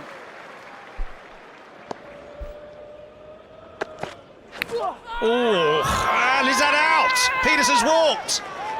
Oh, and that's really quite unlucky, and it's an incredible catch by Cameron Akmal, who's totally changed his game. I mean, he's a man transformed, and Peterson's on his way back. That is a real pity for Kevin Peterson. Just started to look a little sounder. But he can't stop himself, can he? The ball's not really there to drive. It nips back off the seam, and in the webbing the ball stays. Suddenly, Cameron, you're a hero. KP gone for just 22. It's 65 for 3.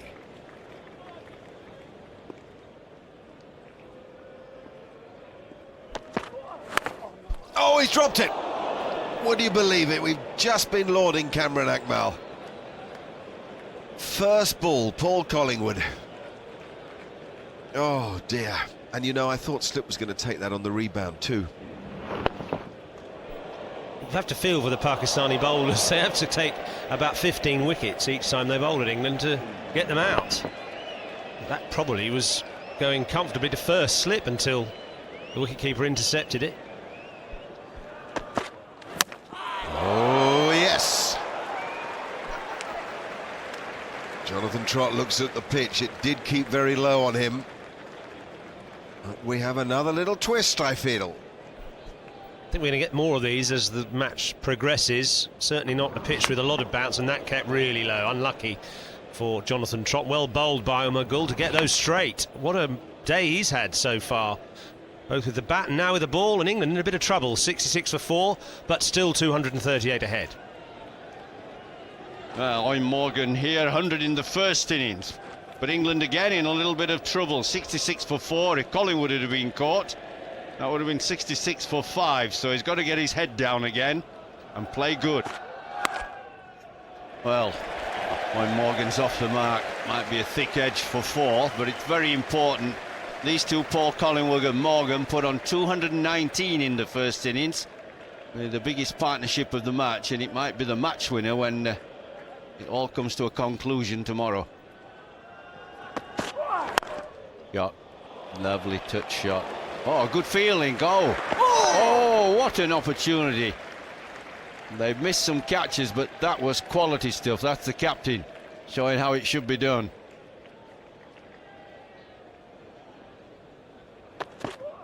Oh, well bowled.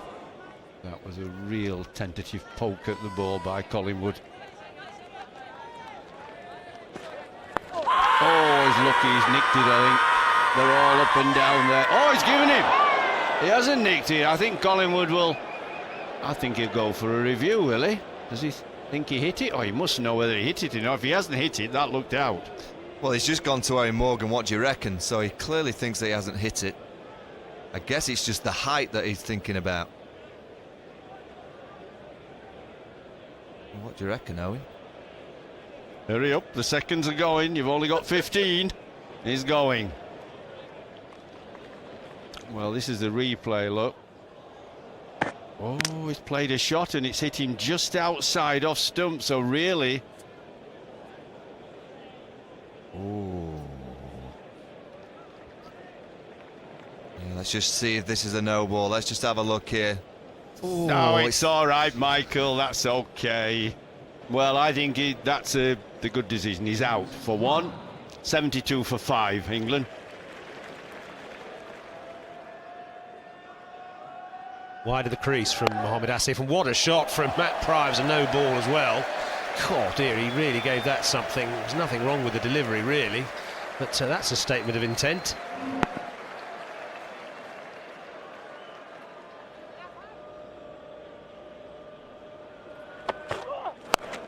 That's a good shot. That really is emphatic from Owen Morgan, underlining the lack of bounce in this pitch and the lack of pace, and England now lead by 256. Ooh, good ball, good reply from Gould, but not for the first time. Fresh air from Cameron Akmal as he grasps with his gloves. Laming's a part-time bowler, but that's a poor ball, short and wide. Morgan's never going to miss out on that opportunity. Bit of pressure being built, and that's a poor shot.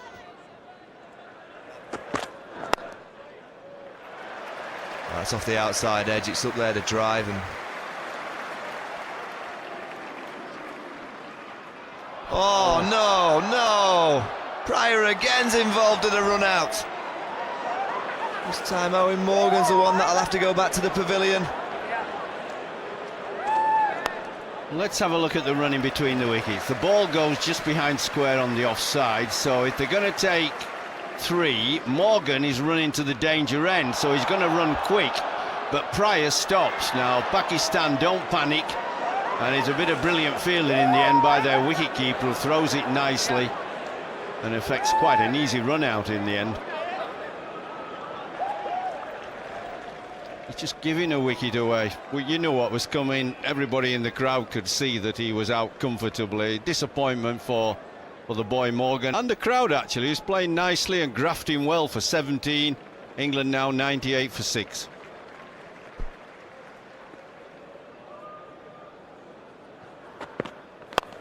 Oh, it's in the air. And they're back into the attack, and Graham Swan's is a stroke player. He's going to play shots. It's not a bad thing for England that Graham Swan does play a few shots and gets a few runs, because they're well ahead of the game, I would have thought, with a 274 lead, but a little cameo from Graham Swan will put Pakistan out of the equation. 4 more. He actually was going to drive that, was Swanee, and then he checked his shot and it just ran off the face, so give him credit for that. Maybe he looked a little streaky, but he did hold himself in. He didn't go through with the shot. Oh, it's in the air. Nicely timed from Swan. A dangerous play. He's going to play shots.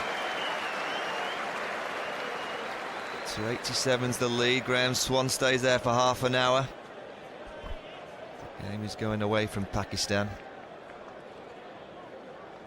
And at tea, England 120 for 6, though a more relevant figure is the one just beneath it to the left. The overall lead in the match for England is 292, with 4 of their second innings wickets in hand. Best of all, Matt Pryor and Graham Swan, who are at the crease, are both stroke makers. It all bodes for an entertaining final session.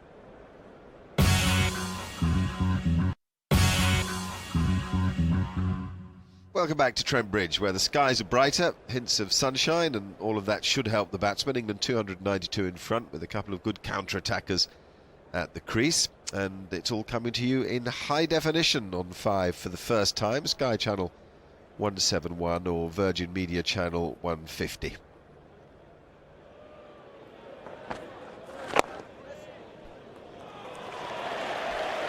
It's like a boxer, I'd say. Come out after the tea break and just jab at your opponent.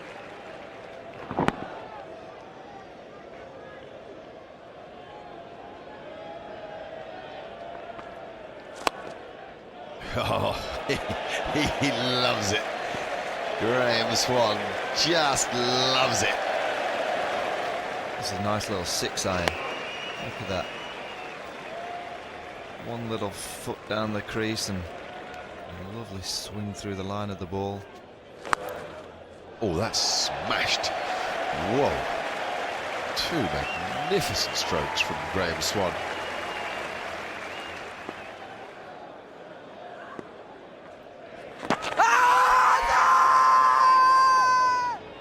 Big shot. Pakistan going to use one of their reviews. They've still got 2 in the bank. Cameron Atwell and Danish Canaria will have the conversation. Quite interesting. I just think that the way the umpire responded should be their signal. He wasn't interested at all. Tony Hill's had a good game. They have decided to review it, so he has signalled for the review. The third umpire will now take over. First up, the delivery's fine. No problem with the no ball. Did that pitch outside leg stump? If it didn't, he could well be out LBW here.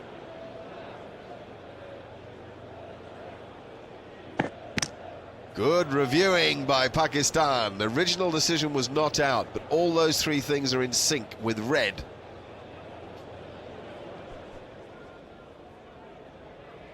Yeah. Change of plan from Tony Hill. It is given out LBW. Graham Swan's cameo comes to an end. He goes for 28. England 147 for 7 with a lead of 319.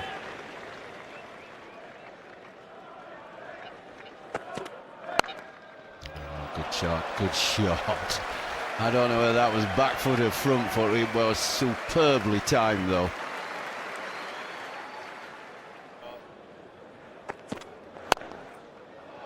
What a good shot. My goodness me, he's in good touch. He's been making runs this year for his county, and that's a gorgeous shot. Oh, that's a good shot. That's just cuffing it. You see this softer ball now. It's hard to get the ball up high. That brings England the lead of 341, but he banged that in, he'd Umar goal, and it just sat up to be dismissed by Stuart Broad.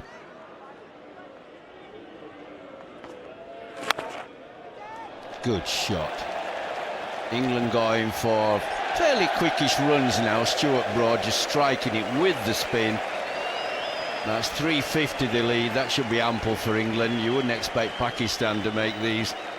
The highest score Pakistan had made to win was versus Australia, and that was in their own country in Karachi.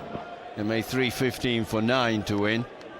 And in the subcontinent you might think, well, they have a chance, but I wouldn't fancy them in England. Oh, Matt Pryor now so confident. He'll try the reverse hit, and that's his 50. And it's a very well played 50, I might say. Lovely timing, very forceful, powerful shots. Exactly what England needed. Try and score fairly quickly now, because they're leading by 368 runs. And that's actually Pryor's 15th 50 for England.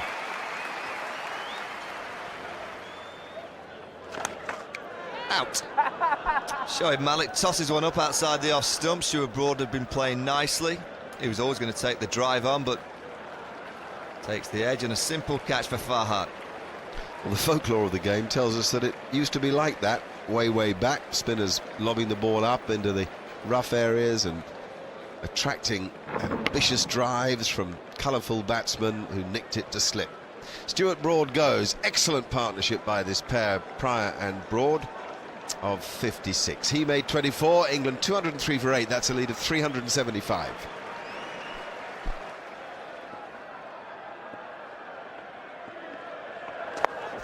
Oh, Anderson goes for the lap slog. Surely he catches this one. Yes, he does. Simple catch for Cameron Atmel.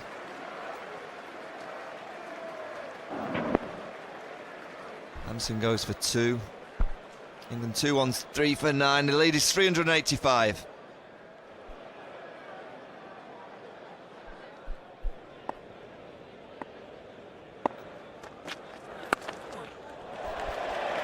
Stephen Finn off the mark. Nicely placed between those two fielders there. Well, that's a meaty blow, and it's 4. Pretty good effort actually by Mohammad Asif, who's bowled a fair number of overs to throw himself around the boundary at this stage of the game and this stage of the day. But England now go to a lead of 402. 79 now to Matt Pryor. Going for the big one, and has he connected? Yes. That's big, and it's just big enough. A brilliant effort on the boundary there to try and pull that one in, but it's gone over the ropes, and Pryor goes to 85.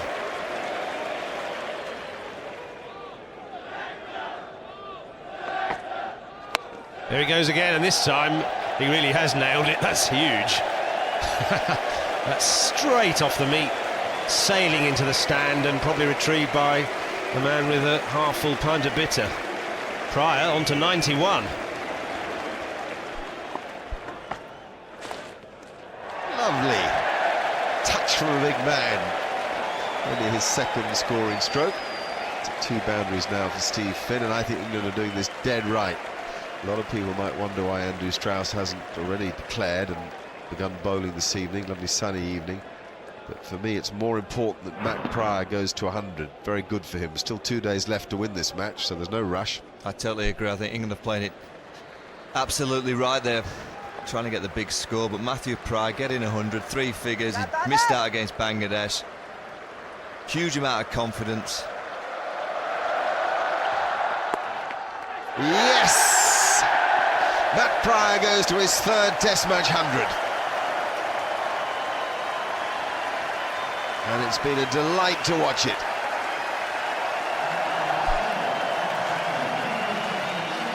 Enjoy the moment, Matthew Pryor.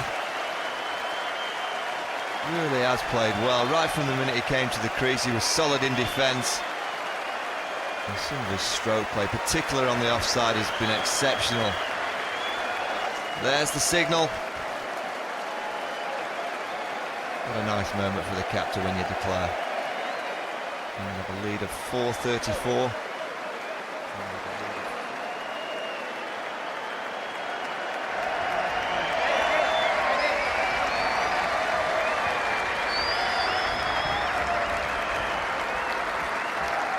A very high-class innings from Matt Pryor, providing the ballast for England when it was needed. Nobody else getting past 28. Graham Swan had some fun out there. Stuart Broad with 24 also had some fun.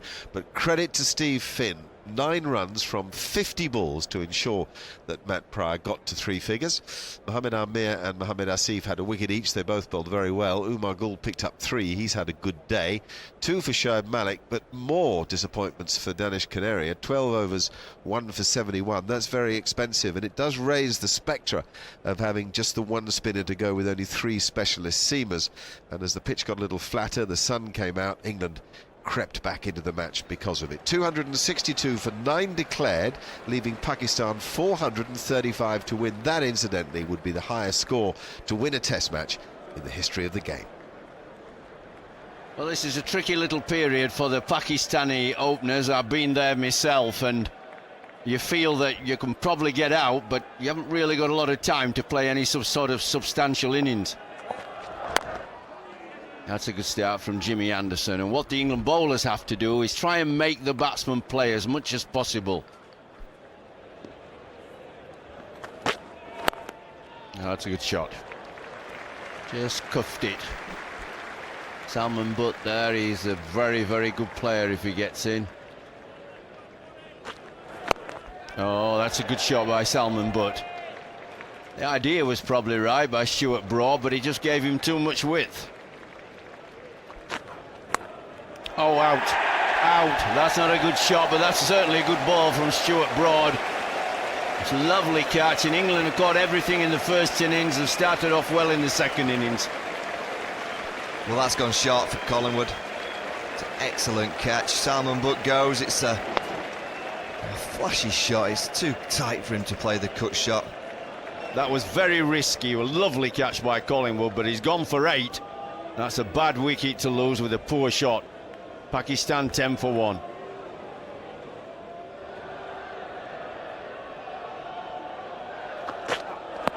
Oh, good shout for that. I thought so. It didn't look too far forward, and that looked fairly straight. Stuart Broad struck again. Well, he goes down to ask Farhat, should they have a review? You really have to have trust in your partner. Could only be height, Michael. That looked very straight, didn't it? Looks out to me. Well, I'm fairly happy. I think the umpire's got it right, but they're going to have to hurry up. Yeah, they're running out of seconds here. He's gone. Oh! Here we go. No, he didn't hit it. Hit him on the knee roll. Let's watch. The original decision is out. Is it going down? Stays with the umpire's original decision. Just clipping the top of the stump. Well, we'll wait for the third umpire. I think it'll stand. They've had 2 balls. They're out for naught, and Pakistan are in a mess at 10 for 2.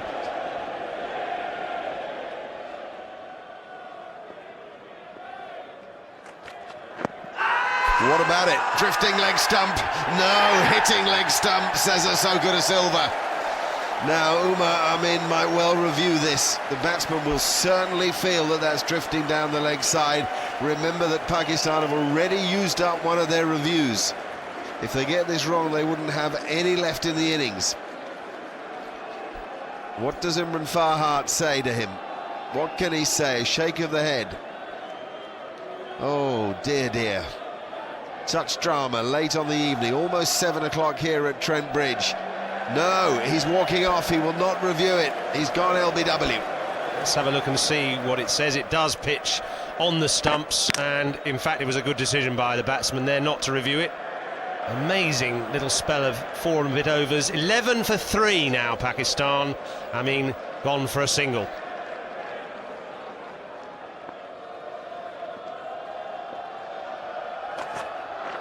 Oh, what's a Jaffa?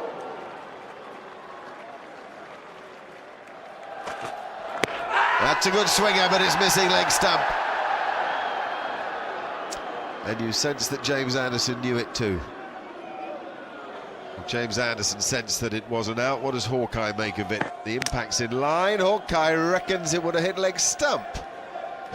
Well, it shows you, had England reviewed that decision, it would have been given out. The decision would have been reversed and Pakistan would be 4 down. Mohammed Amir survived the rest of the last over of the day. Pakistan finished at 15. 3 days. Imran Farhat to receive first ball from Stuart Broad. Oh, well, I see he had a real sighter there, did Imran Farhat? Well, he's obviously slept well and, well, it's just been fed on a plate, really. It's a nice delivery to get first ball of the morning. Oh, just fell short. He nearly pushed too hard, Amir. He just stopped himself. If he'd have pushed harder, it would have carried to the catcher in the slips. It just fell short. I think this is real tricky for Pakistan. As a coach, Waqar Younis, he'll be looking for his players to show a bit of pride and determination. It's tough for them, though. They've got no experience in the batting order. Shoaib Malik's their most experienced with 31 test matches. Oh, see, that is a poor shot, isn't it? It's about judging the length. Just 4 byes there. Pryor's missed it totally. But, I mean, you've got to judge the length. This is the problem with Kevin Peterson's batting. And here, you watch him, they just don't pick the length well enough and the right shot to the length.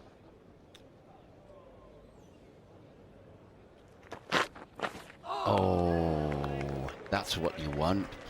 What he's done, Stuart Broad, he's bowled short at him, forced him back, and then he's bowled one quick and wide, sucker ball, and the youngster's gone after it because he's not really a batsman. Well, he got frustrated, but that's where England have been bowling. They've been going wide, so I think Amir decided to just throw the kitchen sink at it.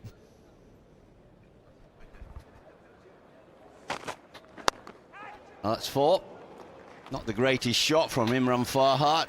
Just poked at it. But at least he's got a boundary.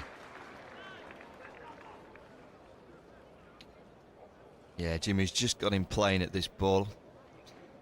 And opting to take it across him. He's just dangled his bat out there. And he's just taken 4 slip out, Andrew Strauss. Well, that's what we want. One pitched up like that. Bring the batsman forward. Round off stump, anywhere there. See, the footwork is poor. He doesn't really get forward. He just puts his foot just in front of the batting crease. But there's a bit of lethargy in the bowlers this morning. At last. As simple as that, wasn't it? Swung it back into the batsman where he's been making it go away. He's nicked it. And it's just as simple a catch as you'd like. Yeah, it is. Finally, Jimmy Anderson gets Farhat playing. He have to swing what back into him, and just look how simply Andrew Strauss takes this catch. England's catching in this match has been fantastic. Pakistan dropped too many catches, but England always look like it's going to go straight in the middle of the basket. Farhat goes for 15. Pakistan 31 for 4. 4 slips for Umar Akmal. And straight away, ball goes past the edge. Anderson finding that little bit of outswing and also keeping pretty low.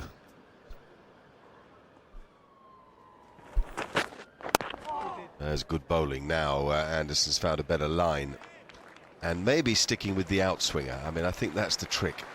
Get a rhythm going with one stop ball.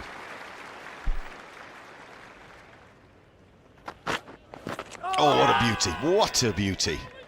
Now that did move off the seam.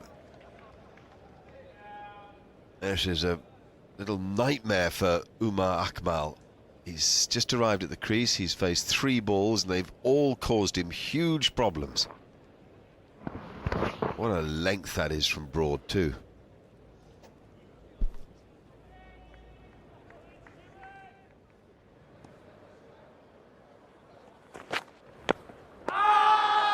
No. That's one.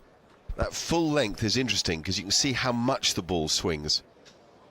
The bat just thumping into the ground there, but it gives you an idea of the amount of movement Anderson's getting even today on a much not sunnier day, but a much less humid and low cloud day. The clouds are higher, it's brighter, but still Anderson getting it to move around.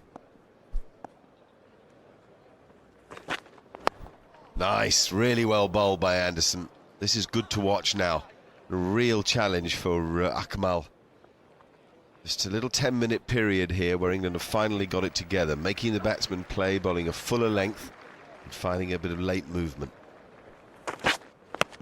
There's the in-swinger, biggie!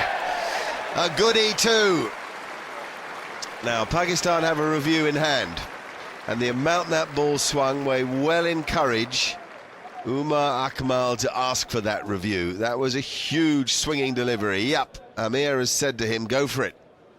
And Amir's the one that knows a bit about swing. This will be fascinating. Certainly the no ball's fine, but it's the degree of swing, as you say, Mark. Did it do too much? Certainly hit him low enough on the pad to target the stump. You can see his off stump outside his pad suggests that might have been going on to miss the leg stump. Hit in line, but no. Hawkeye says he was out, so the Pakistanis have got another referral wrong. And I'm afraid Umar Akmal will be given out again.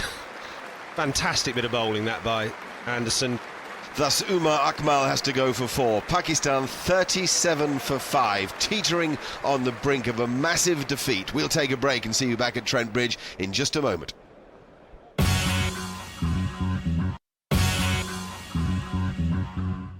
Welcome back to Trent Bridge, where the weather's fine. In fact, the clouds have lifted, there's some blue sky appearing, but I'm afraid it's still a cloudy old affair as far as Pakistan are concerned. Now 37 for 5, would you believe?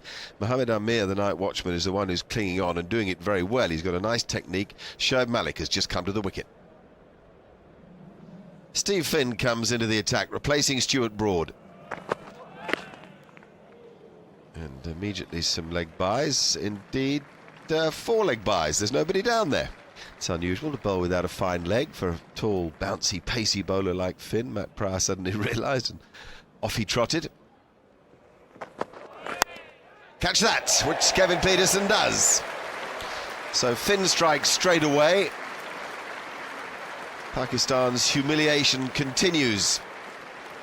The night watchman Mohammed Amir fought bravely for 44 balls. He only made 4 in that time. But Simon, this is just no good, is it? That's a great length to the night watchman too. He's pinned on the back foot and doesn't really get out the blocks there to that ball from just outside off stump. Pakistan are now 41 for 6, and their lowest ever score is just 53, just 12 away.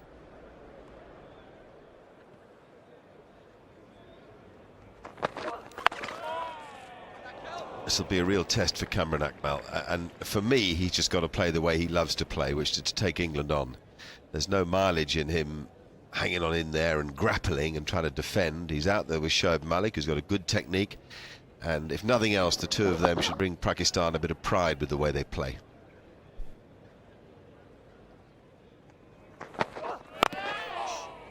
I think that extra bounce is perhaps the greatest gift. I mean, Finn is very accurate, and that in itself is impressive in a young bowler, but the extra bounce that Akmal struggled to deal with there is something unique and something that makes bowlers very special.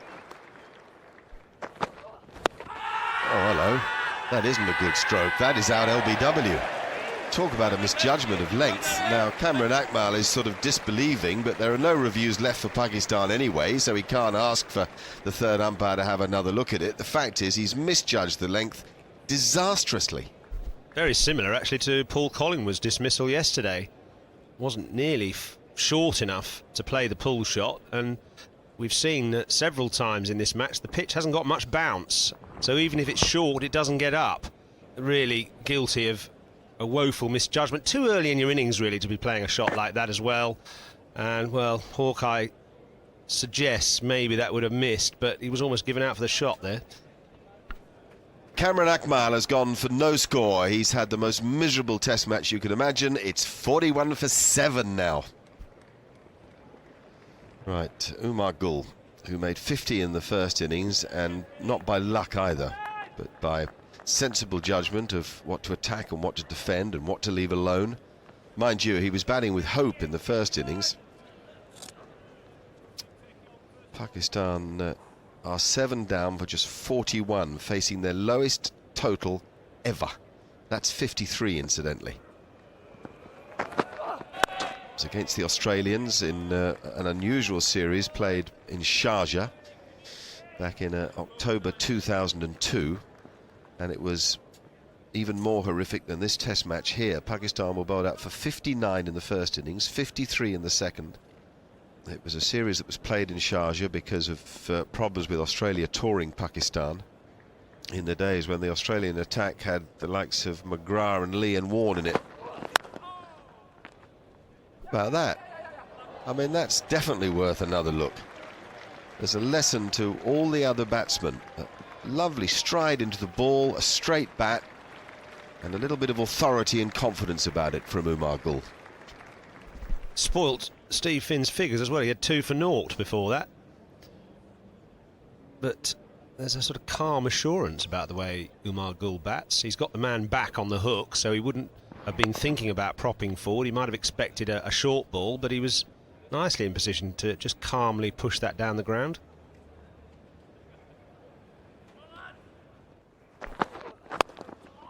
And another good one to follow. Back-to-back boundaries for Umar Gul.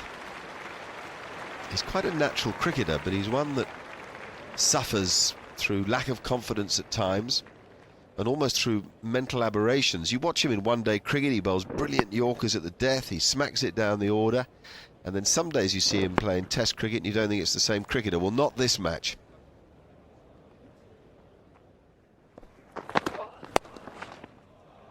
More runs, or just a single of them, but the 50 comes for Pakistan. I wonder how aware this team is of the 53 made by the team in 2002.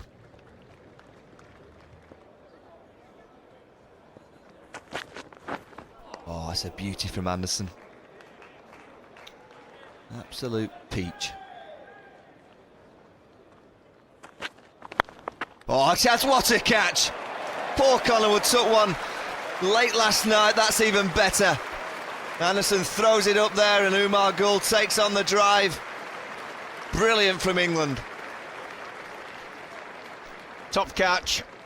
Actually the right way to bowl swing ball, and this is what we all wanted Jimmy Anderson to do early on, is pitch it up, let the batsman play a shot, it slips off the face, and it's a brilliant catch, no doubt at all about that. But the swing bowling is right. Give the batsman chance to throw the bat at the ball off the front foot, and if he doesn't get it right, he nicks it to behind the wicket catches.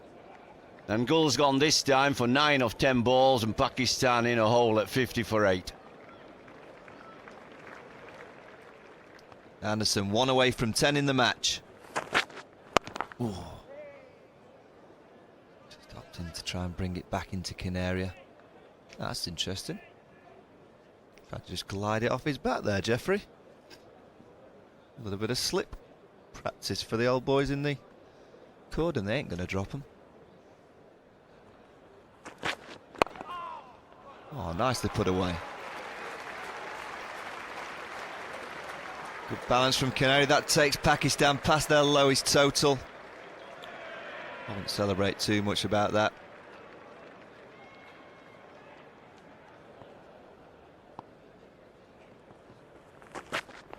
Oh, ball, Jimmy.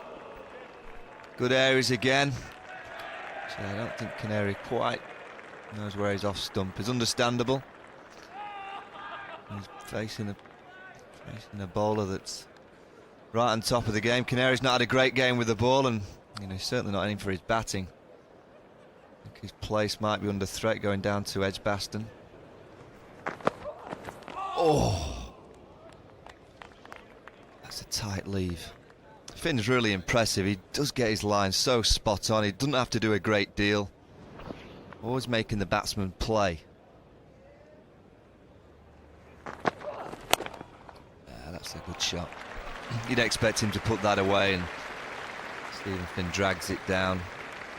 No man at point, so it's a free hit. Not going to miss out on that opportunity, whatever the position your team's in. Shoaib Malik's a good, steady player. He just gets up high, back cuts it. Andy Flower there, I'll be happy with this. I know there's a few improvements with the batting, but I think he'll be delighted with the unit out in the field, the bowling attack, and especially the catching. Yes, good shot again from Malik. The second one of the over.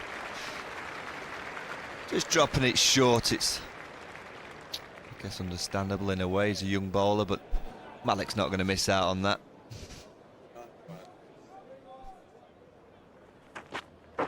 Beautifully bowled, Collingwood takes it, and Anderson has got his 10 for the first time he's ever done that in a test match.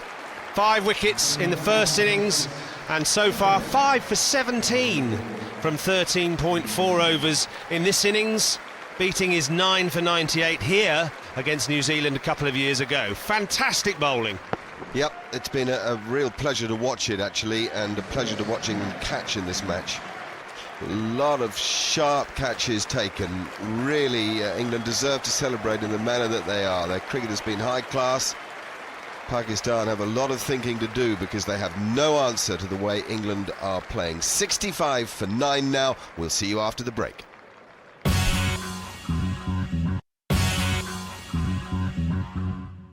Hello again once more from Trent Bridge, where England have almost finished the job. Just 1 wicket needed now to secure a massive victory against Pakistan in this first End-Power Test match. As for Pakistan, I'm afraid there's precious little left to cling to. Up in the air and 6. What a shot. Cool. That's not the first time that Steve Finn has been pulled over square leg either. This time, though, by a man with no pretensions with the bat. I think he averages under 10. Danish Canaria. Well, that man's reaction will be interesting. Just a youngster in the embryo of his Test career. How will he respond? He's gone for it again, and he's connected with it again. It's not terribly intelligent bowling by Finn. He'll learn from his mistakes. It's a good time to be making them, really, in a fairly inconsequential situation like this. So much of Steve Finn has maturity about it, and then just occasionally there's a reminder he's a youngster.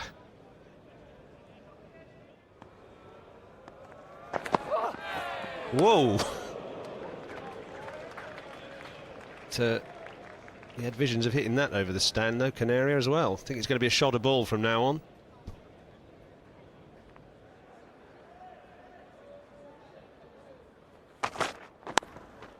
Oh, that's a great catch by Graham Swan. Anderson finishes with 6 wickets, 11 in the match. I should think he just wants to roll up these conditions and carry them around with him. And England have utterly overwhelmed Pakistan by 354 runs. 11 slip catches taken in the match by England. This was a sharp one from Graham Swan. He grabbed it at the second attempt, though he was always in control of that.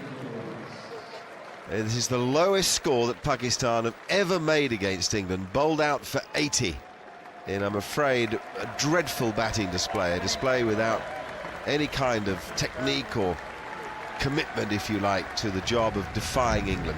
Anderson too good, So indeed were Finn and Broad. Graham Swan was barely needed. There was a terrific partnership yesterday from Pryor and Broad, set England back on track with the bat.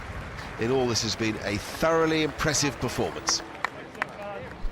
Only 2 Pakistan players managed to get into double figures. When Imran Farhat went for 15 first thing this morning, you did sense that that might be the beginning of the end for Pakistan. Danish Canary had some fun there, but it all happened in less than 2 hours. Look at that, 29 overs to bowl out an international side in a test match on a perfectly good pitch. 65 for 7 today in 22 overs. Incredible stuff, really. James Anderson, 15 overs, 8 maidens, 6 for 17, 11 in the match, as Simon Hughes just told.